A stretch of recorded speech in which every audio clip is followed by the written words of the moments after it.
Martin che fa tutte le macchine allemane. I piedi proprio no. Io, sì, io lo presento solo e poi lui si siede. Come se magari t'asciò questa ora, poi. Tu puoi gare, ça peut près, poi.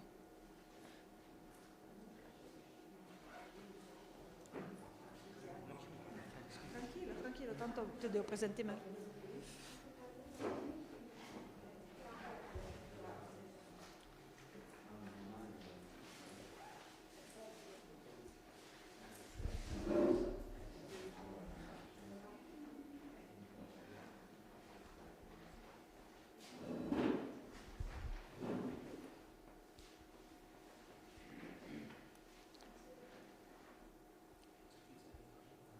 Ouais, fille.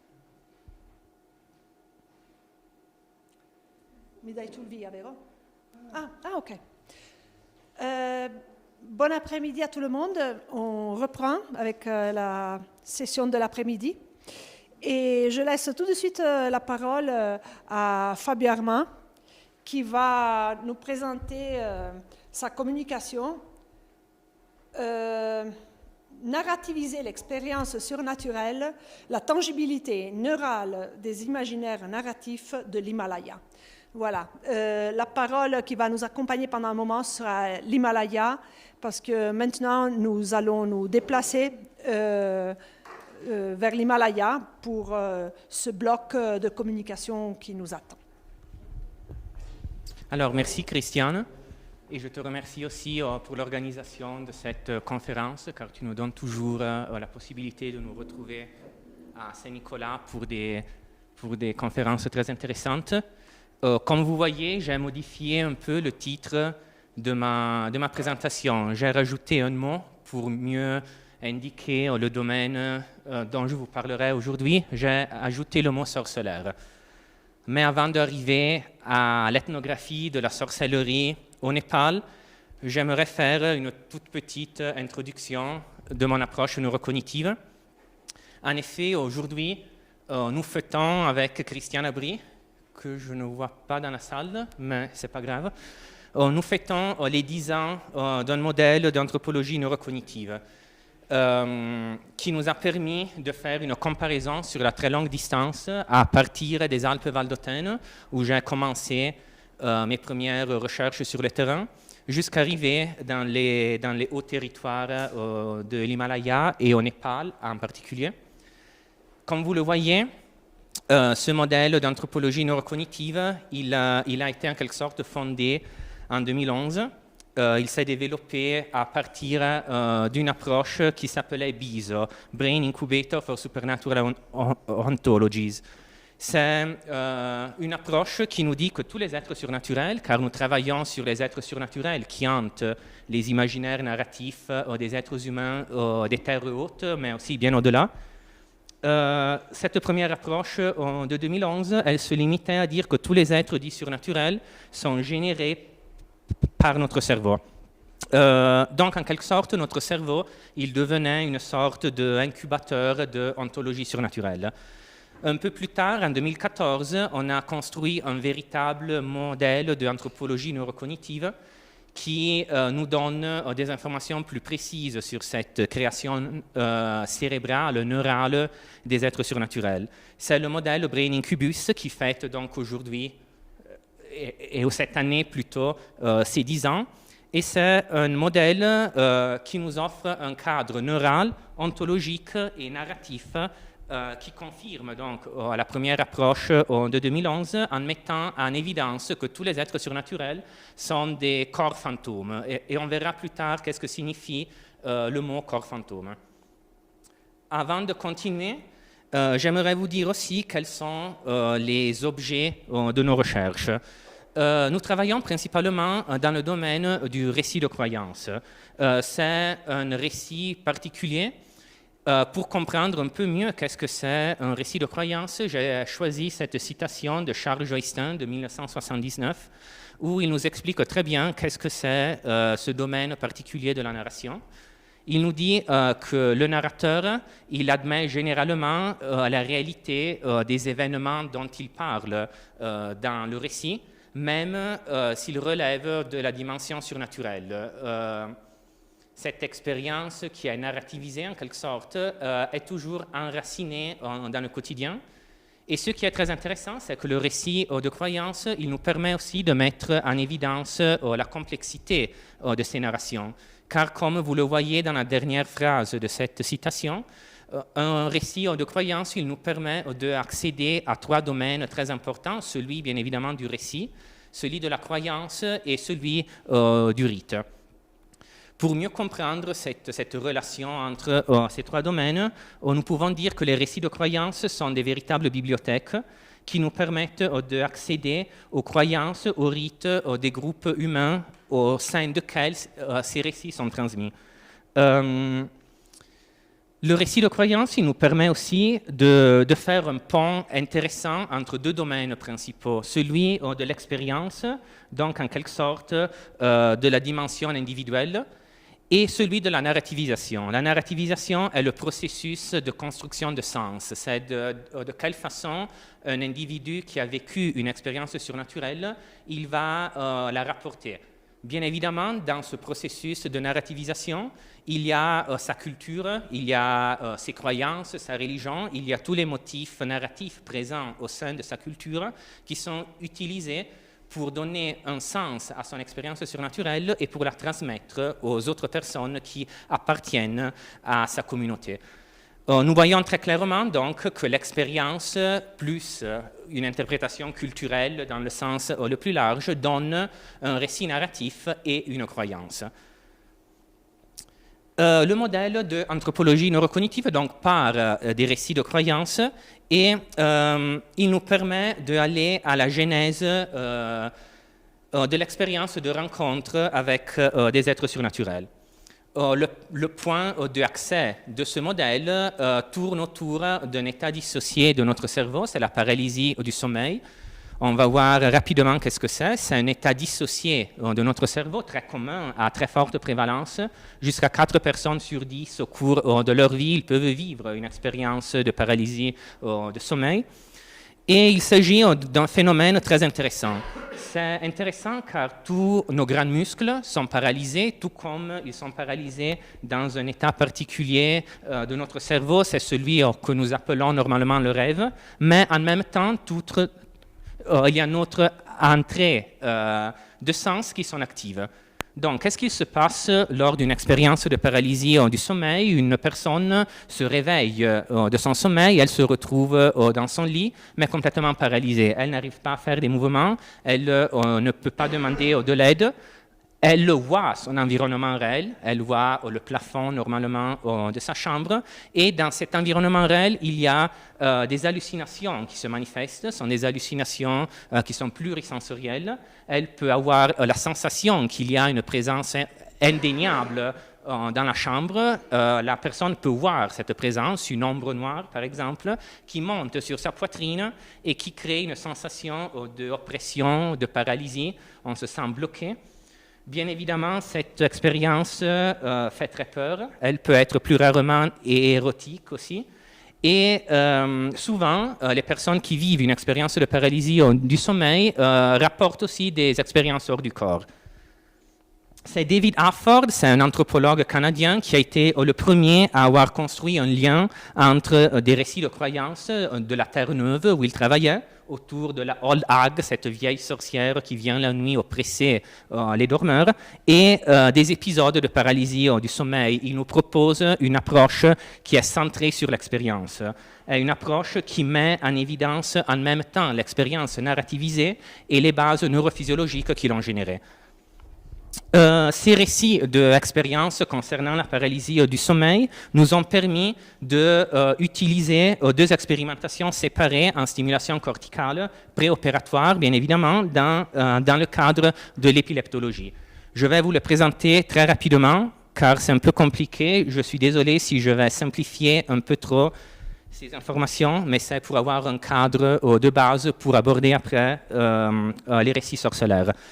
En 2002, l'équipe de Olaf Blanke a a déclenché chez un sujet une expérience hors du corps lors d'une expérimentation dans le cadre de l'épileptologie, donc juste avant une opération cérébrale, et en stimulant une aire très précise de notre cerveau. C'est la jonction temporopariétale dans l'hémisphère droit de notre cerveau. Cette personne, suite à la stimulation corticale, a rapporté de se sentir flotter dans l'air, se soulever vers le plafond et de pouvoir voir son propre corps physique d'une perspective extrapersonnelle. Cette expérience a permis à cette équipe de mettre en évidence que l'activation de cette aire très précise de notre cerveau dans l'hémisphère droit a déclenché une dissociation somatosensorielle entre notre corps physique, c'est celui qui nous entoure en quelque sorte, et ce que nous appelons un corps fantôme. Pour comprendre qu'est-ce que c'est un corps fantôme, je reviens sur l'autre diapo.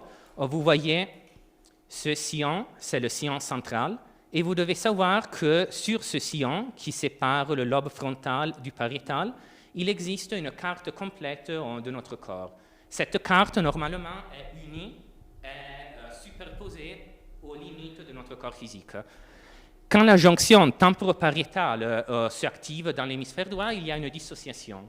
En quelque sorte, pour simplifier beaucoup, encore une fois, ce corps fantôme qui est enregistré dans ce sillon est projeté à l'extérieur des limites de notre corps physique et notre self, notre soi, est enveloppé dans ce corps fantôme. C'est pour cette raison que nous pouvons voir notre corps physique de cette perspective extrapersonnelle.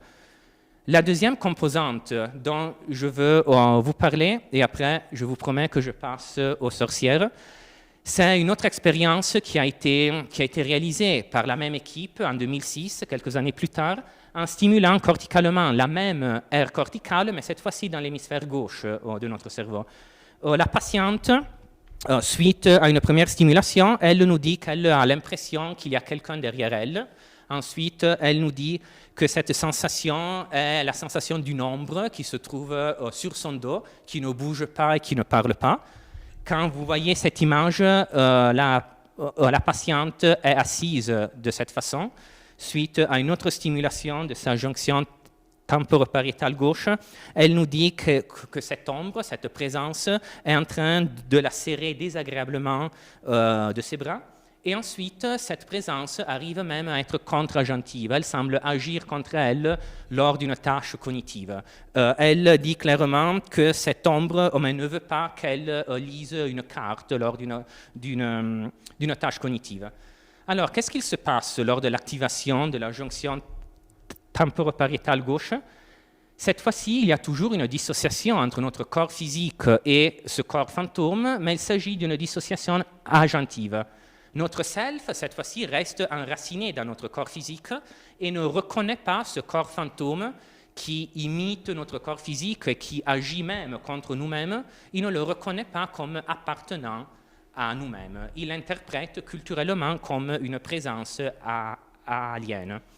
Donc, en partant de cette introduction, nous allons maintenant dans le folklore narratif de l'Himalaya.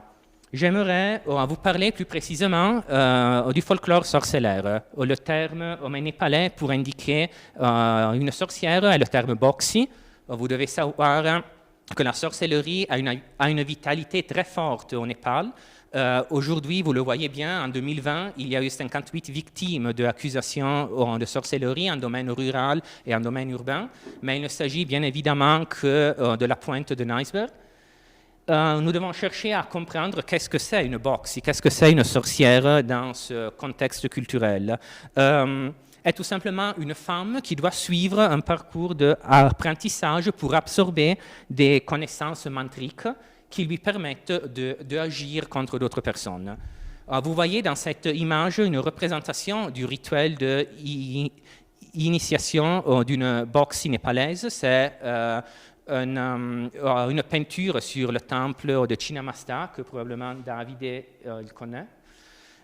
Et vous voyez de quelle façon ce rituel se réalise. La jeune femme doit amener son mari, doit le sacrifier en compagnie d'une véritable sorcière pour acquérir ce gyan, cette connaissance. Le boxi gyan est la connaissance de la sorcellerie.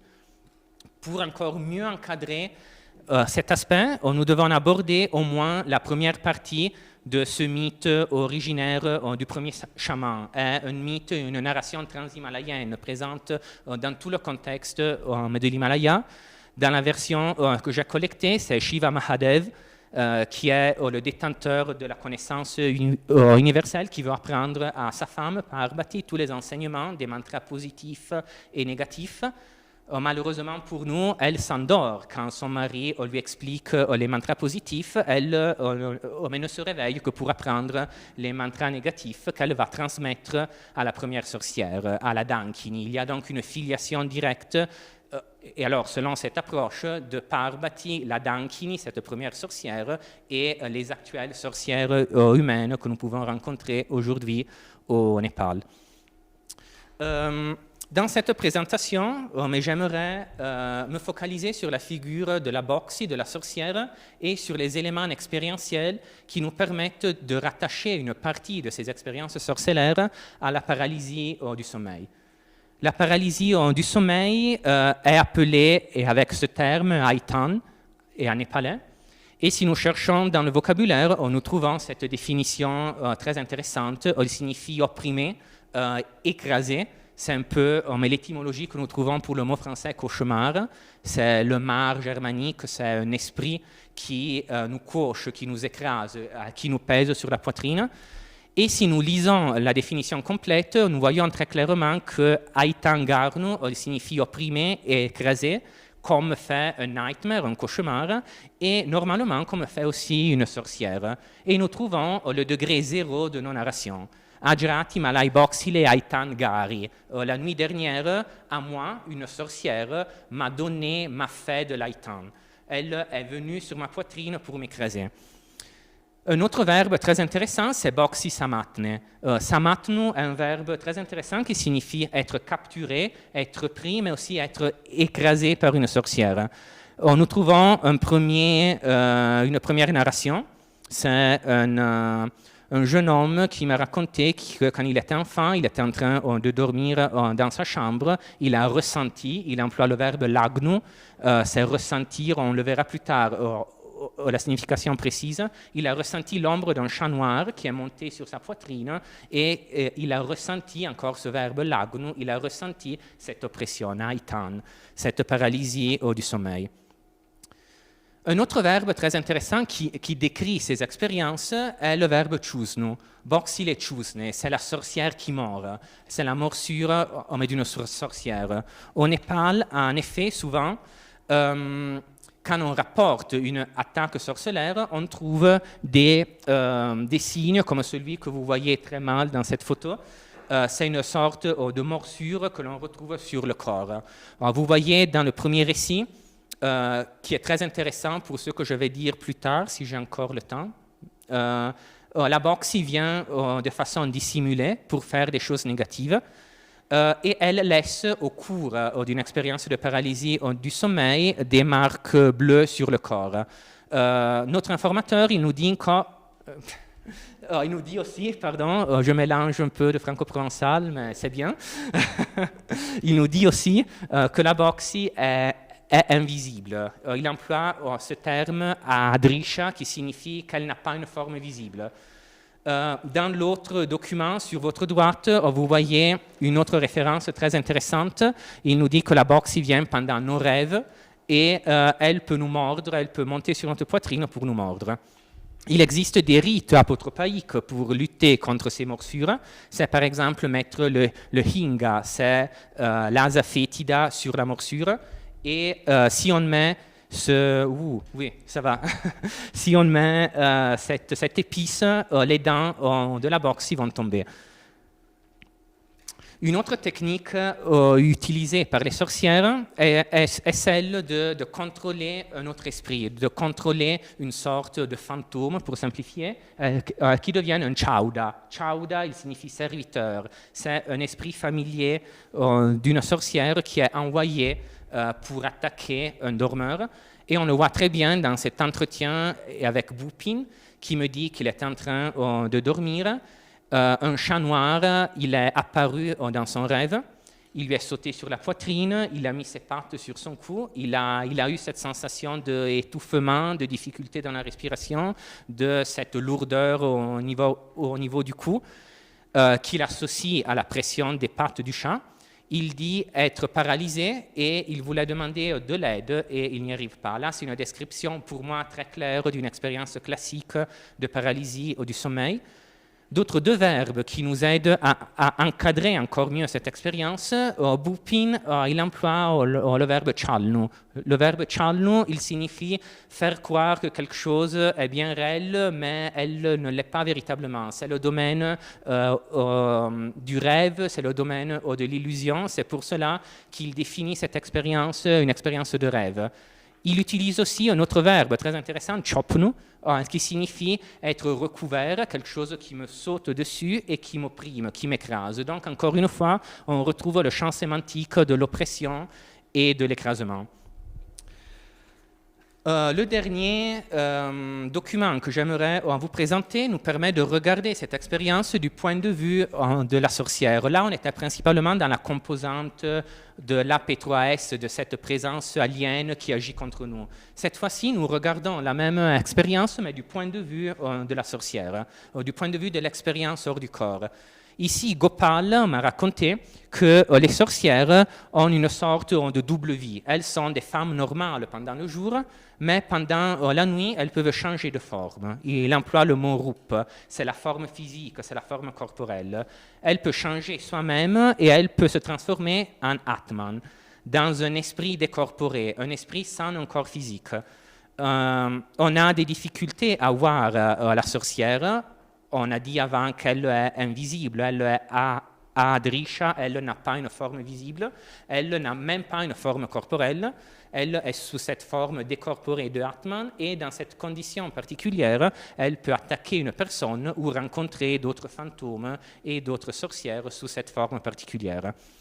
Là, il y a une description très particulière d'une sortie du corps. La sorcière abandonne son corps physique pour avoir une expérience hors du corps, pour se déplacer, j'admets seulement l'autre personne, pour se déplacer dans une chambre pour attaquer une personne.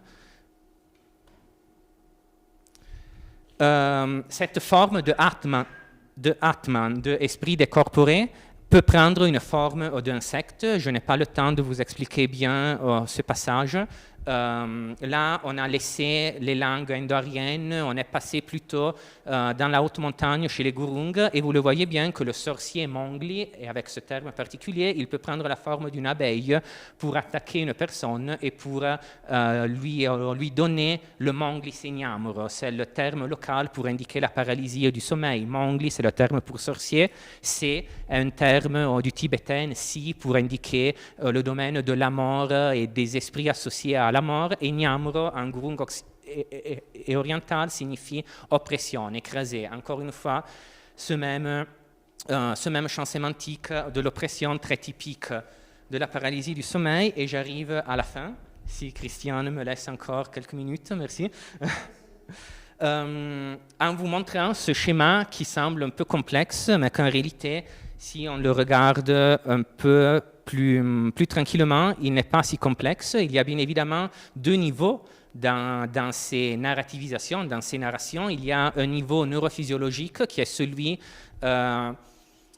qui se manifeste au niveau cérébral. Ce sont les activations corticales, c'est l'expérience neurophysiologique de la paralysie du sommeil et des deux composantes qui sont localisées dans l'hémisphère droit et gauche de la jonction temporopariétale. Mais si nous passons au niveau expérientiel, nous pouvons voir que les expériences qui sont localisées plutôt dans l'hémisphère droit de notre cerveau, dans cette aire précise, peuvent être liées à l'expérience, au phénomène de l'âme qui part visiter. De l'autre côté, dans l'hémisphère gauche, ce AP3S, cette expérience de présence alien qui agit contre nous, peut être narrativisée sous la forme d'un récit lié à ce dormeur visité. En quelque sorte, ces deux expériences se renforcent l'une l'autre. Sans une sorcière qui peut quitter son corps physique, qui peut avoir une expérience hors du corps, localisée dans l'hémisphère droit, il n'y aura pas non plus un dormeur qui se réveille pendant son sommeil, qui a cette expérience de paralysie du sommeil, et il perçoit cette présence qui vient l'écraser. Pour conclure, véritablement, est-ce que ces expériences sont réelles ? Ces expériences sont réelles, mais nous devons ajouter qu'elles sont cérébralement réelles. Avec ce modèle d'anthropologie neurocognitive, nous voulons mettre en évidence la tangibilité neurale de ces récits sorcellaires. Nous voulons mettre en évidence quelles sont les bases neurocognitives qui ont généré les expériences vécues et rapportées sous forme de récits par nos informateurs. Et en particulier, le modèle, il nous offre un double accès sur des composantes essentielles neurophysiologiques, sont les expériences de paralysie du sommeil et des deux aires corticales dont je vous ai parlé. Et de l'autre côté, on reconnaît une importance très grande aux interprétations en quelque sorte secondaires, culturelles, ce que la culture, que la religion, que la croyance donnent comme forme à ces expériences narrativisées. Le modèle, il précise donc les bases neurocognitives sur lesquelles se tissent les diverses trames culturelles et il nous permet donc de bâtir une convergence neuroanthropologique vers le champ de l'ethnographie himalayenne concernant la sorcellerie. Je vous remercie pour l'attention et désolé si j'ai pris un peu trop de temps.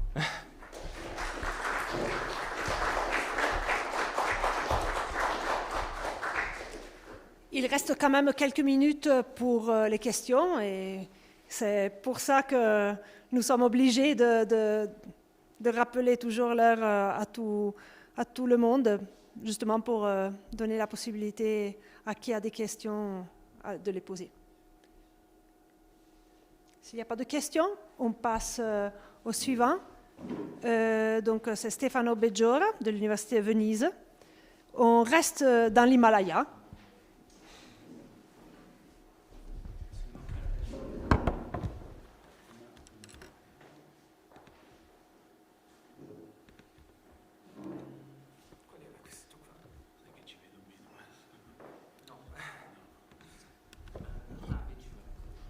Voilà, alors je vous lis le titre de sa communication. C'est Himalaya fantastico, uno studio di folklore nativo sul tetto del mondo. Grazie mille. Ok, ci siamo. Va bene, allora buon pomeriggio a tutti, io sono molto lieto di essere oggi qui con voi. Come quasi ci siamo lasciati, sembra ieri, ma insomma sono passati poi 2 anni, c'è stata purtroppo questa parentesi del Covid, ma insomma mi fa piacere riprendere insomma la nostra discussione con gli amici. Allora, per quanto riguarda il mio intervento, volevo raccontarvi qualche cosa subito a proposito di una delle mie esperienze etnografiche in Himalaya, quasi seguendo insomma idealmente anche le geografie che ci sono state introdotte da Fabio Armanda. Quindi io ho avuto, diciamo, occasione di lavorare in particolare nella regione del nord-est, che è una regione straordinaria, insomma, dell'India. Gli stati che ho visitato di più sono l'Assam e l'Arunachal Pradesh, quindi siamo addirittura oltre il Bangladesh, e in particolare io ho avuto modo di tornare alcuni anni in questa zona che vedete in azzurrino, che poi è tratteggiata, non a caso, perché è una zona di confine contesa appunto fra lo stato della Cina e dell'India per una questione, diciamo, territoriale, per cui poi si sono combattuti anche, ci sono stati degli scontri, c'è stato il famoso conflitto del 62 e quindi per questo motivo la frontiera agli stranieri è stata aperta solo una ventina d'anni fa, quindi a parte gli studi indiani, ma non sono moltissimi insomma dall'indipendenza a oggi, diciamo che da un punto di vista antropologico è una regione ricchissima di cultura, una geografia veramente incredibile, è un'altra India ancora, si assomiglia più quasi al sud-est asiatico per certi versi, ma è ancora relativamente poco studiata. Qui siamo sempre in Himalaya, ma stiamo discendendo, siamo nella dorsale orientale che va in direzione appunto della Birmania, delle cosiddette regioni appunto dette Seven Sisters. Questa slide sta ad evocare, se riusciamo a vederla, appunto il concetto che tutto sommato da un punto di vista culturale troviamo veramente tantissimo, perché il background indigeno, quindi tribale, definito così, no? in India è veramente caleidoscopico, perché ci sono insomma moltissime comunità appunto di adivasi, o comunque insomma soprattutto di gruppo tibeto-birmano, ma comunque è storica la presenza insomma del patrocinio del brahmanesimo indù e delle scuole comunque buddiste presenti nell'area. Allora, per quanto riguarda il mio studio, volevo ricollegarmi, per chi forse si ricorda, ma è passato tanto tempo, so che comunque il centro qui aveva realizzato dei video che sono in YouTube, volevo ricollegarmi a uno degli ultimi argomenti che avevamo toccato, che riguardava proprio gli apatani, forse qualcuno se lo ricorda. Quindi vorrei tornare a parlarvi di questa piccola comunità del nord-est dell'India, aggiungendo però alcune cose, quindi raccontandovi un po' del folklore degli esseri fantastici. Quindi questa è l'approssimativa locazione della comunità. Allora, secondo una sorta di anagrafe, che in realtà non esiste, insomma è una stima per queste popolazioni, il governo indiano considera che gli apatani siano un poco meno di 50.000 persone, mentre la popolazione dei Nishi, sempre indigena, che è attorno, ammonta insomma a quasi 250.000 unità. Le lingue, dicevo, sono appunto tibeto-birmane. Ogni tanto faccio vedere, non è che si veda molto, è la foto satellitare della zona dove abbiamo lavorato, la vedete verde perché è una sorta di giungla di altitudine, e questa macchia rossastra è quella del più grosso centro, paesotto insomma indù, che comunque è in altitudine, dove c'è anche una pista di atterraggio piccola in terra battuta insomma per gli aerei. Io devo dire che ho preferito sempre farmi 4 giorni di autobus piuttosto che prendere insomma questi voli improbabili, che sono già di per sé una piccola storia horror, no? Per quanto riguarda appunto la flora, la fauna insomma di queste regioni, insomma troviamo veramente anche delle specie endemiche, come ad esempio questo è il mitun, no? Che in qualche modo da un punto di vista rituale va a sostituire il bufalo, no? Non è proprio uno yak, però è una sorta di bisonte di montagna selvatico, che tra l'altro è il simbolo dello stato, della regione. Ed ecco, questo è un po' il paesaggio, che come vedete sono giungle, ma siamo più o meno dai 1.500 fino ai 2.000 metri per quanto riguarda quindi è una sorta di vegetazione di altitudine, anche se poi i passi di montagna arrivano attorno ai 3.500-4.000, e poi dietro ovviamente ci sono i picchi più alti. Allora, per quanto riguarda la popolazione appunto degli apatani, uno dei dati interessanti è che ci sono una serie di gruppi limitrofi, che sono questi che vedete, quindi i Nishi, i Mikir, eccetera, eccetera, che vantano, non solo parlano delle lingue molto simili, quindi dei dialetti molto simili, ma vantano le stesse tradizioni, quindi si considerano in qualche modo, come dire, comunità cugine, perché il mito, fondativo racconta di un mitico antenato che si chiamava appunto Abotani, da quel nome Apatani, che aveva diversi figli, ognuno dei quali dà origine a una stirpe, e quindi una tribù o una comunità indigena diversa. Per farvi vedere solo qualche nota di tipo etnografico, ecco, queste sono le foto che scattavamo ancora attorno al 2000, 2002, 2005, sono le abitazioni che tradizionalmente sono costruite in palafitta. Tra l'altro adesso c'è un momento di modernizzazione proprio paradossale, quando la bioarchitettura va a studiare l'utilità di questo tipo di costruzione, perché la palafitta, rispetto alle case tradizionali che si usano invece in città, in questa zona ai fianchi dell'Himalaya durante la stagione dei monsoni preserva un ambiente tutto sommato asciutto, tutto sommato, come vedete qui ho fatto un po' di disegni tipo l'etnografia del secolo scorso, quindi lo spaccato della capanna e tutte le sue varie parti, componenti ben inteso molto interessanti. Vedete che c'è questo dettaglio di questa sorta di pali digitali di totem, ogni piattaforma ne ha una, ed è dedicata appunto alla memoria, diciamo così, degli antenati, del lignaggio degli antenati. Poi tra l'altro una curiosità interessante è che fino agli inizi del secolo scorso c'era una prova iniziatica per i guerrieri, per cui diciamo durante la primavera legavano delle funi, delle liane alla cima di questi totem, li piegavano e poi li facevano partire tipo elastico, tipo certe prove che abbiamo visto anche si usavano in Africa, e quindi facevano delle acrobazie. Poi interessante il fatto che questi ragazzi si lanciavano verso il cielo, no?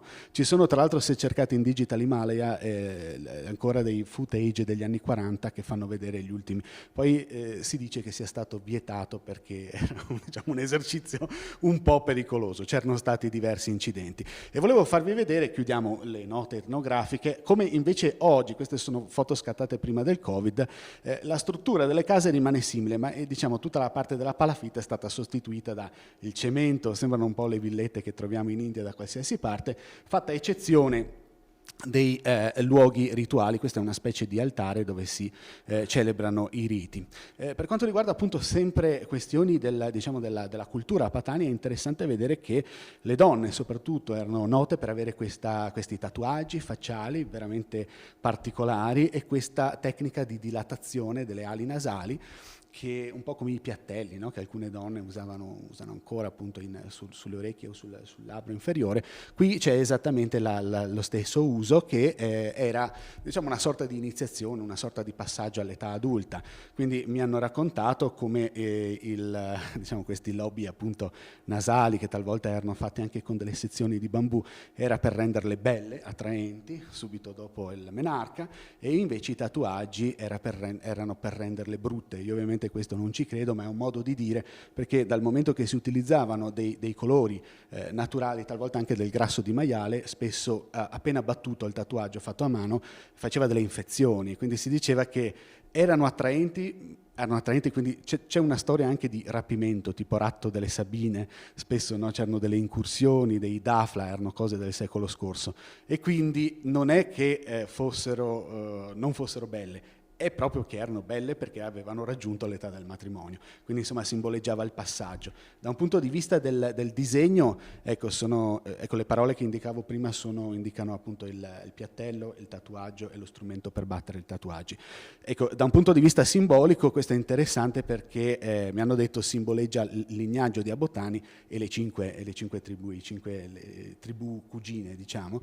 Alcuni invece mi hanno detto che simboleggia il fiume che attraversa la regione, quindi sono tantissime storie legate proprio al tatuaggio delle donne e diciamo gli affluenti. Tra l'altro avrete notato che le foto che vi faccio vedere riguardano quasi solo donne di una certa età. Questo perché durante gli anni 80 un gruppo di ragazzi hanno proposto, diciamo, politicamente per queste comunità di abolire il tatuaggio, perché era considerato una sorta di rappresentazione delle identità indigene, ma contemporaneamente era probabilmente visto da fuori come una sorta di stigma, di marginalizzazione. Quindi la società hindu li considerava tribali e quindi era meglio eliminare il tatuaggio. Poi si sono accorti evidentemente in 20-30 anni che anche togliendo i tatuaggi la marginalizzazione non veniva meno, continuavano ad esserci discriminazioni, e quindi oggi viceversa c'è un ritorno, una tendenza al recupero del tatuaggio. Faccio vedere questa immagine che non è mia, questa è presa da internet, dove c'è una donna che chiaramente se l'è dipinto, non è un tatuaggio vero, si riesce a vedere anche questi lobi sono probabilmente qualche cosa che ha appiccicato per la festa, mentre invece questi invece sono autentici. Venendo agli aspetti peculiari, insomma, che più mi sono interessati nello studio, abbiamo lo sciamanismo, quindi qui i Dafla, i Nishi, i Taghi, i Mikir e anche gli Apatani hanno appunto questi sciamani che vedete qui, tra l'altro da un punto di vista etnico anche dei costumi, dei tratti, se si può, se ha un valore parlare di questo, insomma somatici sono molto affini, e però anche gli oggetti utilizzati parafernalia sono in qualche modo molto molto simili. Ovviamente c'è una foresta che è abitata dagli spiriti, che qui sono definiti Ui, che hanno forme diverse, che in genere sono placati attraverso una complessa serie di sacrifici, quindi qui abbiamo sacrifici animali di tutti i tipi. Non indulgerei in dettagli diciamo cruenti, visto che già la volta scorsa parlavamo di sacrifici di bufali, però vediamo che qui ci sono ovviamente sacrifici di vari tipi di animale. Ecco, volevo parlarvi degli spiriti, quindi parliamo delle creature fantastiche, ecco, quindi hanno molteplici forme, si manifestano attraverso le manifestazioni stesse della natura e spesso è una natura intesa come terrifica, perché la lotta, diciamo, per la sopravvivenza ancora oggi in queste comunità è, diciamo, uno sforzo, insomma, quotidiano, quindi non è uno sciamanismo che va visto in maniera romantica, idilliaca, no? Come abbracciare gli alberi, no? Come talvolta le New Religion o il New Age, insomma, in qualche modo ha dipinto la tradizione sciamanica. Allora, una delle entità, degli spiriti, degli Ui che mi ha più colpito è questo Yapom o Yepam o Yapun, a seconda delle etnie, quindi è una tradizione molto simile che è diffusa fra gli Adi, i Minyong, i Galo e soprattutto gli Apatani, no? Quindi si tratta di una sorta di spirito ancestrale della foresta che può prendere delle forme animali, quindi è una sorta di mutaforma, può prendere delle forme anche tramutarsi in un sasso o altro. È considerato un antico cugino dell'uomo, è considerato quasi un antico fratello, voglio dire, che però ha una forma più che altro ferina e che entra in contrasto con esso. In qualche modo il contrasto fra il villaggio, la zona abitata e la foresta è incarnato, diciamo così, dall'idea dello sciamano e della comunità umana del villaggio e quella degli spiriti capeggiata da questa entità. Talvolta è considerato egli stesso essere una sorta di pastore degli alberi, quindi un custode della foresta.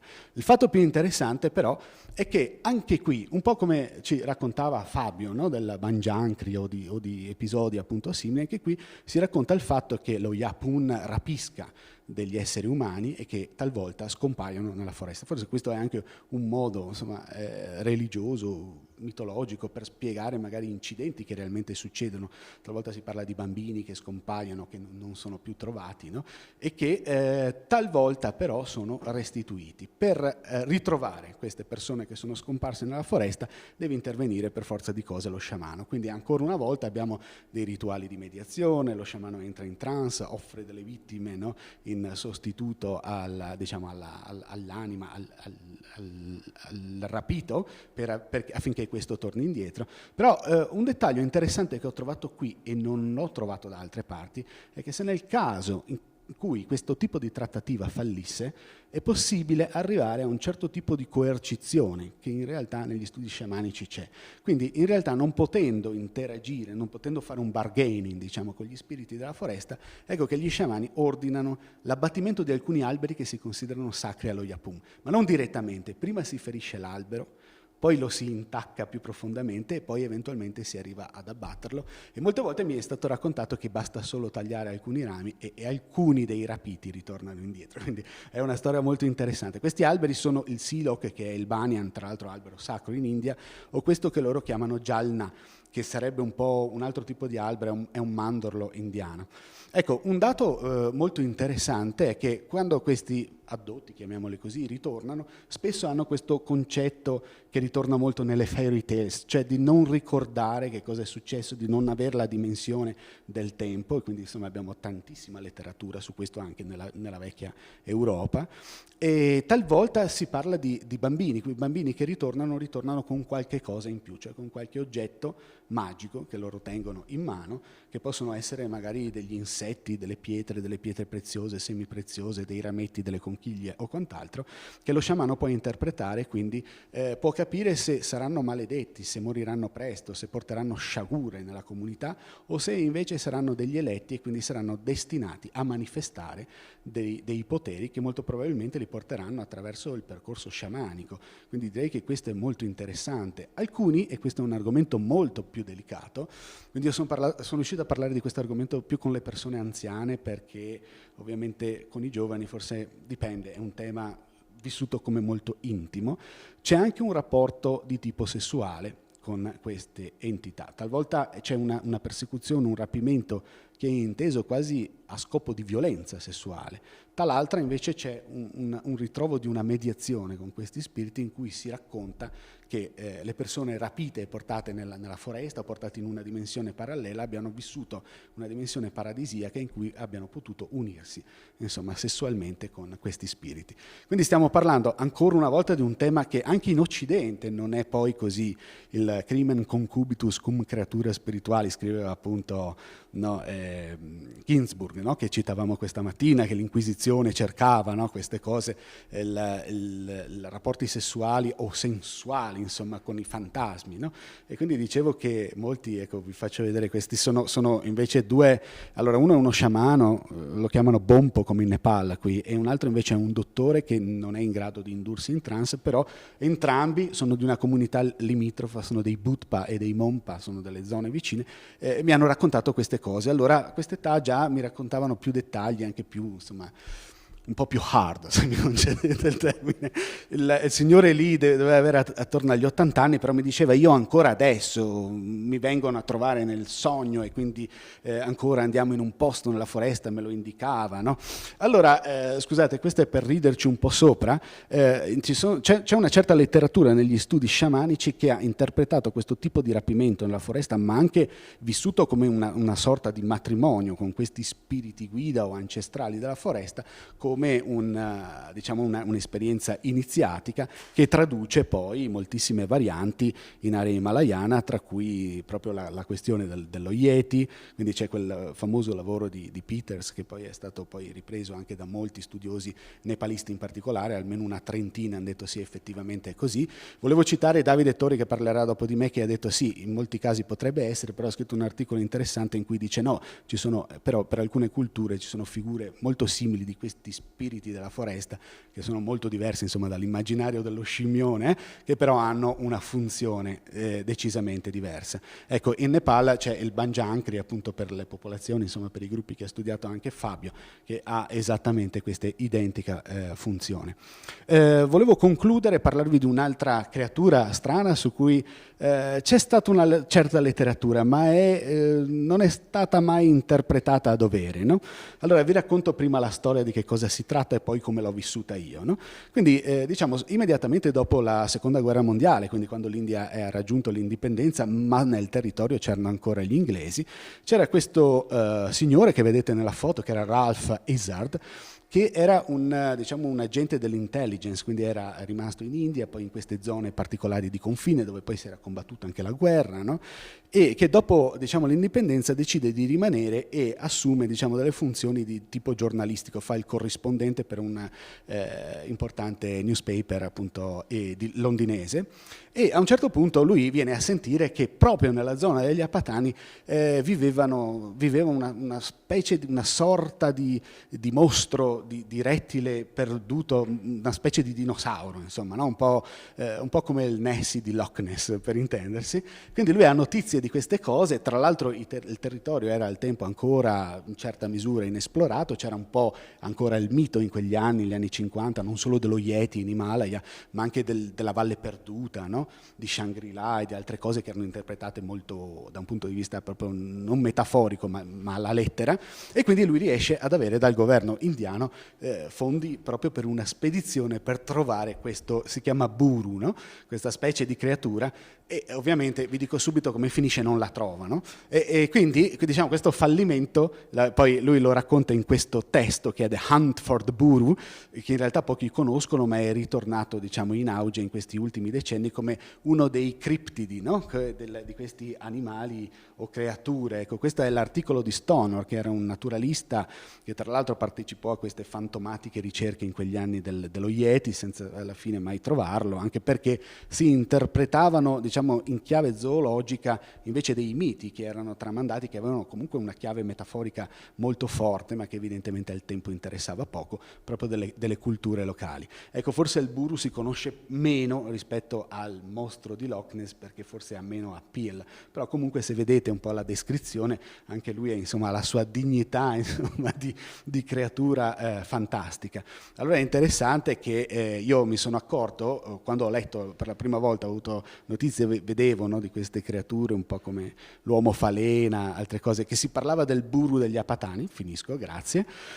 Io ho detto accidenti, però io sono stato lì e allora io la conosco questa storia, perché gli sciamani mi avevano parlato, no, di questa creatura, ma poi in realtà l'avevo catalogata fra i tanti miti, non sapevo che poi Izzard, poi sono venuto a sapere che c'era stato questo libro che poi aveva circolato più che altro in Inghilterra, non tanto, insomma, o comunque nei paesi anglosassoni, non tanto nel resto del mondo.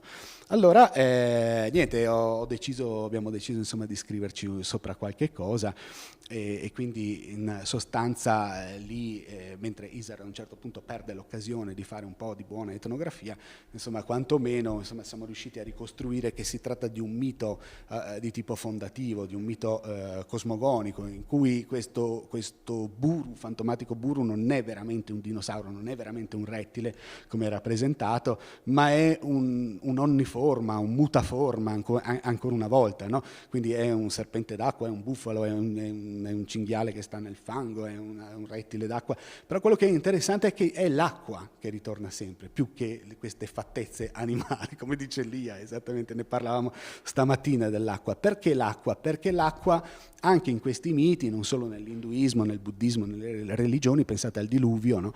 In genere marca sempre un momento di passaggio, di liminalità, di transizione, e quindi secondo il mito di Abotani si raccontava in breve che i figli di Abotani fossero arrivati nella zona dove loro risiedono adesso, ma non era abitabile perché era sommersa d'acqua, abitata da questi mostri giganteschi, e quindi i primi, gli antenati, erano con armi magiche, erano riusciti a sconfiggerli, e quindi questo mito segna il passaggio dal tempo delle origini al tempo dell'era attuale. Quindi anche il buru va considerato come fra queste creature fantastiche. E concludo con questo esercizio che poi abbiamo fatto qualche anno fa, a cui ha partecipato anche Davide, alcuni insomma dei colleghi, di pensare, no? Dove hanno origine, no? Tutte queste creature spesso anche spaventose. Qual è l'origine dei racconti di paura? Questo è un discorso che noi abbiamo cercato di fare in Himalaya, ma va benissimo anche qua, no? Che cosa sta alla base, evidentemente, no? Di tutte queste storie, di fantasmi. E allora ci siamo appoggiati, questo ve lo lascio come spunto, se non ne avete si può scaricare anche da internet, è un testo di qualche anno fa di questo medievalista che si chiama Jeffrey Cohen, che ha scritto la Monster Theory, sta appunto alla base dei Monster Studies, no? Allora lui organizza una settuplice teoria, ma insomma in soldoni sta a sottolineare, lui parla più di letteratura che di antropologia, comunque che il mostro nasce dalla paura, dall'incognito che c'è nella liminalità, no? Quindi quando una comunità si trova di fronte all'ignoto, di fronte ai suoi stessi confini, l'esempio più classico è quello delle carte di una volta, no? Quindi si disegnavano fino a dove si conoscevano le popolazioni e dall'altra parte c'erano i barbari, i draghi, i leoni, Xunt Leones, poi in realtà non è che ritorna tanto spesso. Poi lui è un letterato, quindi dice anche gli alieni, no? È interessante come li immaginiamo, l'incognito, e quindi nella letteratura degli anni 50 sono sempre mostri che vengono a distruggere la terra, eccetera, eccetera, quindi questo è interessante. Però, giusto per tornare, ecco un esempio, poi concludo veramente, in Himalaya, che cosa succede in questa zona quando la cultura cambia, quando diciamo, le culture di quel tempo arrivano fino a un certo punto a un capolinea, e uno dei classici esempi da un punto di vista storico è l'avvento del buddismo. Nascono un sacco di storie che hanno animato il folklore di questi secoli. Ad esempio questo è lo Dzong di Dirang, si dice che il maestro Padmasambhava, arrivato lì, mentre riusciva a soggiogare i demoni dei monti, che erano in realtà le divinità dei luoghi, arriva in questa zona e non riesce a farlo, deve proprio sconfiggere, uccidere il demone che è lì, è dipinto come un demone, e strappargli il cuore, che è questo che vedete, che sono riuscito a fotografare, che è custodito dentro un monastero. Quindi è un territorio ricchissimo da questo punto di vista, non saprei dirvi che cos'è, comunque è una pietra di queste dimensioni, non so di quale materiale, di forma cardiomorfa, no? Che è custodita come una reliquia, si ritiene, da centinaia e centinaia di anni dentro a questo monastero, e in qualche modo ci segna, ci simboleggia appunto il momento di passaggio di quella cultura della liminalità.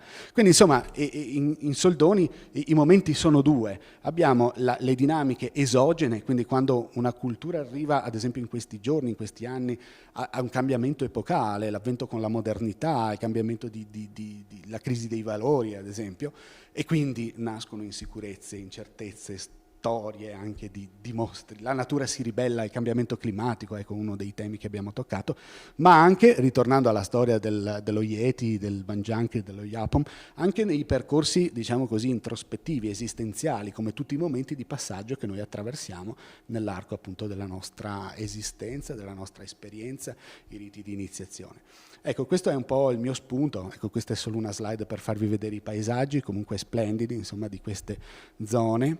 E poi qualche tempo fa avevamo fatto questo libro, già del 2016, quindi, che era Mostri, spettri e demoni dell'Himalaya. Penso che ce ne siano ancora in giro un po' di copie. L'abbiamo fatto all'Università di Torino, e quindi è con un publisher di Torino, e quindi in zona di Torino si trova, visto che non siamo troppo distanti. Già dalle nostre parti non si trova più, però forse in internet eventualmente si può, o semmai insomma mi scrivetevi, ve lo posso mandare, insomma. Era uno dei lavori. Ecco, questo invece è perché poi abbiamo tratto uno spin-off, no, sulle storie di paura, e quindi abbiamo cominciato a lavorare anche all'estero, insomma, coinvolgendo vari colleghi in Himalaya e non solo in Himalaya, ecco. Vi ringrazio.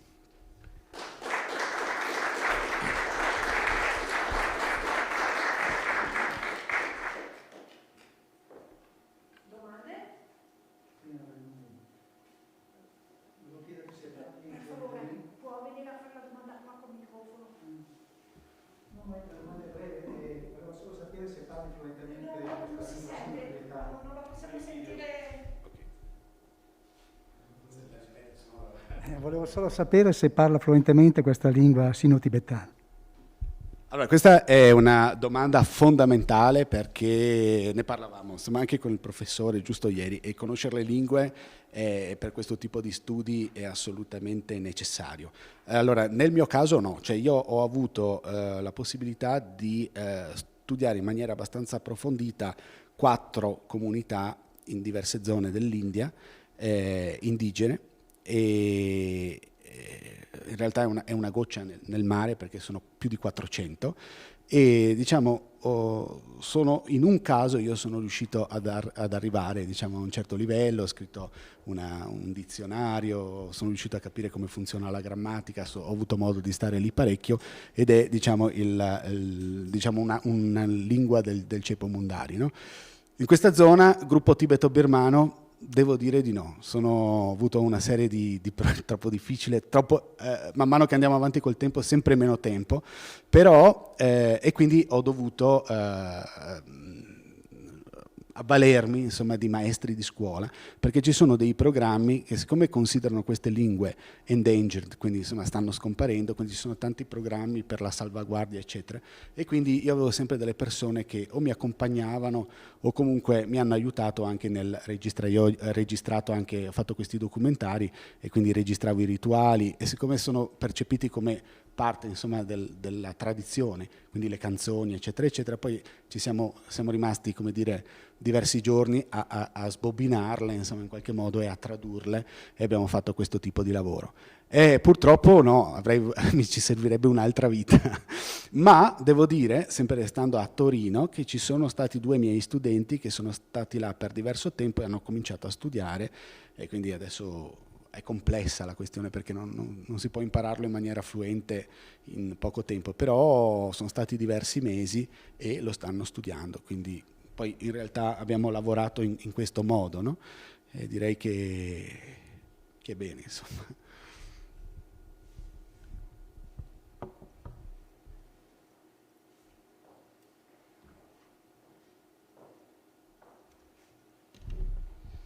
Bene, allora grazie Stefano Beggiora.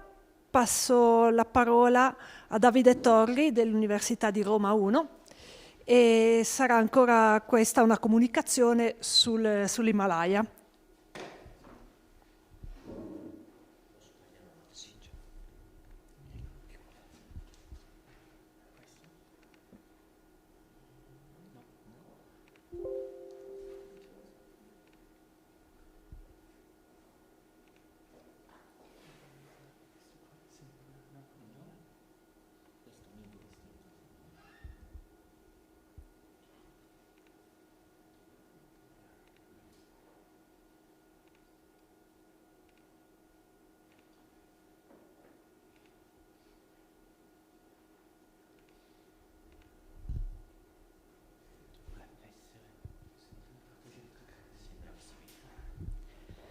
Bene, grazie mille. Prima di tutto grazie per avermi invitato a partecipare a questo incontro e grazie al pubblico qui presente, grazie ai colleghi che mi hanno preceduto. Io continuerò a toccare degli argomenti che sono già stati annunciati in qualche modo dai due interventi precedenti. In particolare, come vedrete, io, come potete vedere già dalla slide iniziale, continuerò a parlare del complesso dello Yeti, diciamo, e di altre figure affini. In questo vedrete che ci sono molti punti di contatto con quanto detto da Fabio e da Stefano. In particolare, Fabio, tu hai nominato il primo Bangiancri con i suoi 6 fratelli, e questo gruppo di 7 fratelli ritorna in diverse mitologie di vari gruppi indigeni dell'Himalaya. Invece, per quanto riguarda l'intervento di Stefano, ci sono molti punti di contatto tra una figura che possiamo definire diciamo come termine generale Yeti e questo Yepom, e in particolare questo collegamento con alcuni alberi, in particolare nella foresta. Dunque, per cominciare, bene o male tutti sappiamo che cos'è lo Yeti, perché è diventata una figura del folklore non solo indiano, non solo nepalese, non solo bhutanese, non solo himalayano, ma è una figura che è, diciamo, nota, notissima a livello globale, almeno fin dagli anni 50, non a caso dal periodo della spedizione che poi raggiunge la vetta dell'Everest. In realtà noi vedremo che a contribuire a questa idea, o questo insieme di idee che danno forma a questa figura elusiva e misteriosa dell'Himalaya, sono in realtà una serie di elementi provenienti dai complessi mitologici locali, come già accennato dai colleghi, i resoconti dei primi zoologi ed esploratori che si sono recati in quelle zone a partire già dall'Ottocento, come vedremo, e poi, diciamo, possiamo dire la cultura pop mondiale, perché si è appropriata di questa figura. Ad esempio l'anno scorso, il 2020, che poi è stato un anno sfortunato per il turismo, il Nepal aveva scelto lo Yeti come mascotte ufficiale per lanciare una grande campagna di promozione turistica chiamata Come to Nepal 2020, e la mascotte era questo Yeti. Non gli ha portato molta fortuna. Qualcuno di voi ha detto che è infausto incontrare una di queste figure. E difatti questo elemento persiste ancora oggi nelle credenze di molti di questi gruppi. Nell'immagine che vedete vedete una serie di francobolli bhutanesi del 1966, che raffigurano quello che viene definito, ora non potete leggere bene perché è un po' scura, lo snowman, l'uomo delle nevi, che altro non è nello Yeti, declinato in diverse tipologie. Lo Yeti non è uno, e vedremo nel corso di questa breve presentazione che ci sono diverse tipologie di figura associata a questa specie di uomo delle nevi. In realtà qui possiamo vederne alcune che poi ricorrono effettivamente nei miti di alcuni gruppi indigeni himalayani. Ovvero abbiamo, partendo dall'alto, una figura feroce con la testa a punta, qui non so se notate anche dei canini come un predatore. Una figura femminile, che potete distinguere perché ha dei seni molto pronunciati, una specie di criniera ed è un po' tigrata, una figura invece più scimmiesca, se vogliamo, che ricorda un orango, una specie di, non so come definirlo, quella bianca che vedete quasi in fondo alla lista, che non so se riuscite ad apprezzare il dettaglio, tiene tra le mani il corpo di un essere umano che sta squartando, e infine una figura, diciamo, cangiante, bianca e nera, che raffigura di nuovo una specie di Yeti. Questo per dire che già a livello locale esiste una diversificazione molto intensa, che è la stessa poi che ritroviamo se noi andiamo ad analizzare oggi la figura di questo essere dell'Himalaya, che è composito per la sua stessa natura, e come è composito o cangiante o in trasformazione, allo stesso modo noi troviamo non uno ma 100 Yeti diversi nei fumetti, nel cinema, nella musica, nella pubblicità, nei film e via dicendo.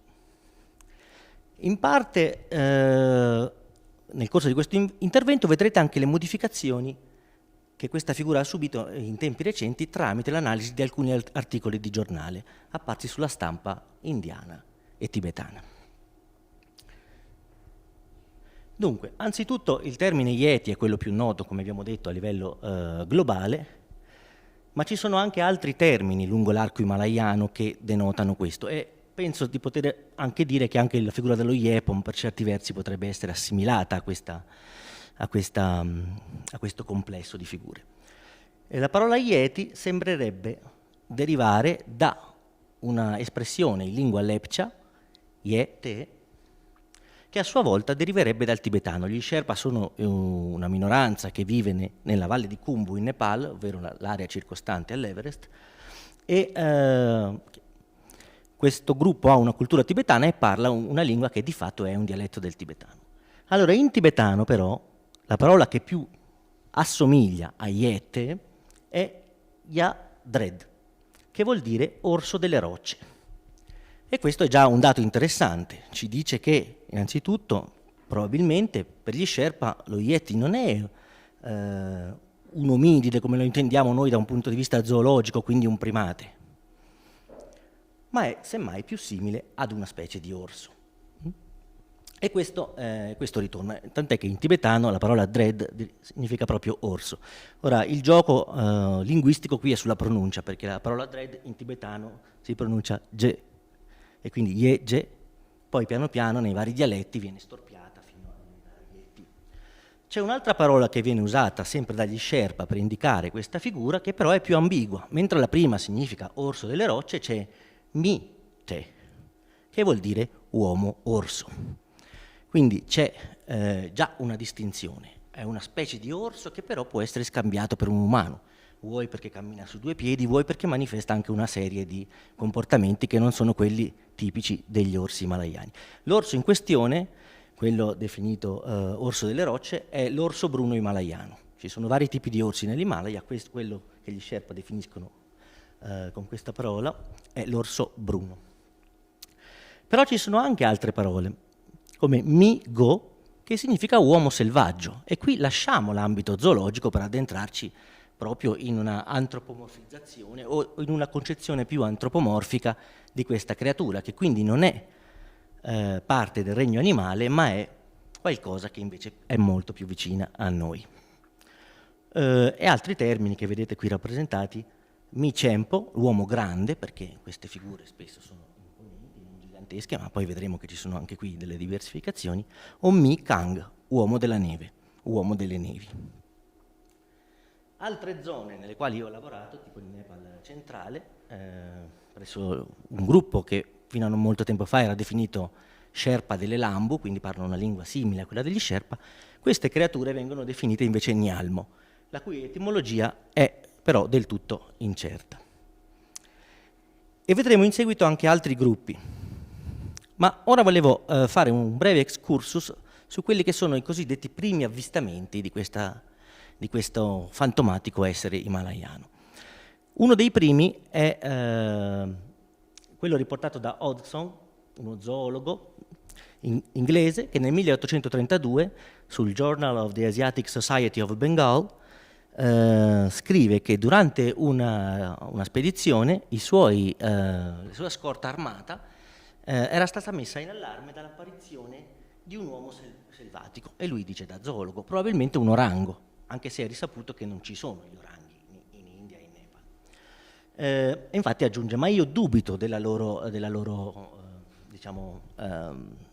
accuratezza. Probabilmente, anzi, hanno scambiato la creatura, e lui dice questa parola greca, un cacodemone, uno spirito malvagio, o un rakshas, uno spirito maligno della tradizione hindu. Si muoveva, hanno detto, in posizione eretta ed era coperto da un pelo lungo, scuro, e non aveva coda.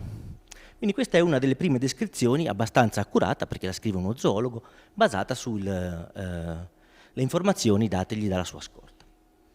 Poco dopo,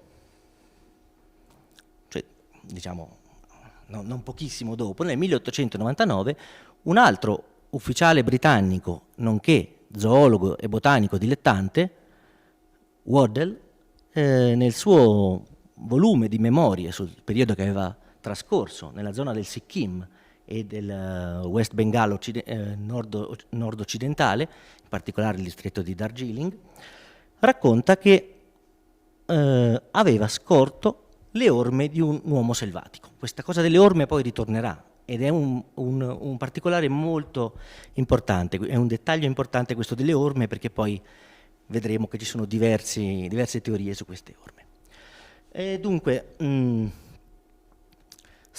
anche qui, secondo i suoi portatori, queste erano orme lasciate da uomini selvatici pelosi che si crede vivano tra le nevi eterne.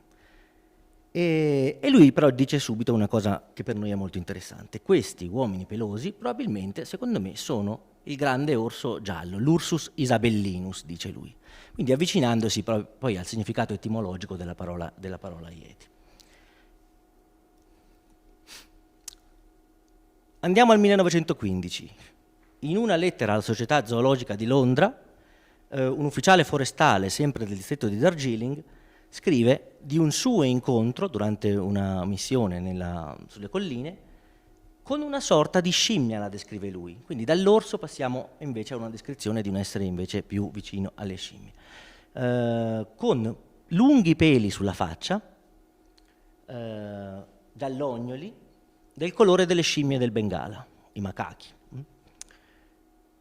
La cosa peculiare era che queste impronte, che erano molto lunghe, eccetera, avevano gli alluci che puntavano nella direzione opposta a quella in cui l'animale si stava muovendo, ovvero aveva i piedi rivolti all'indietro.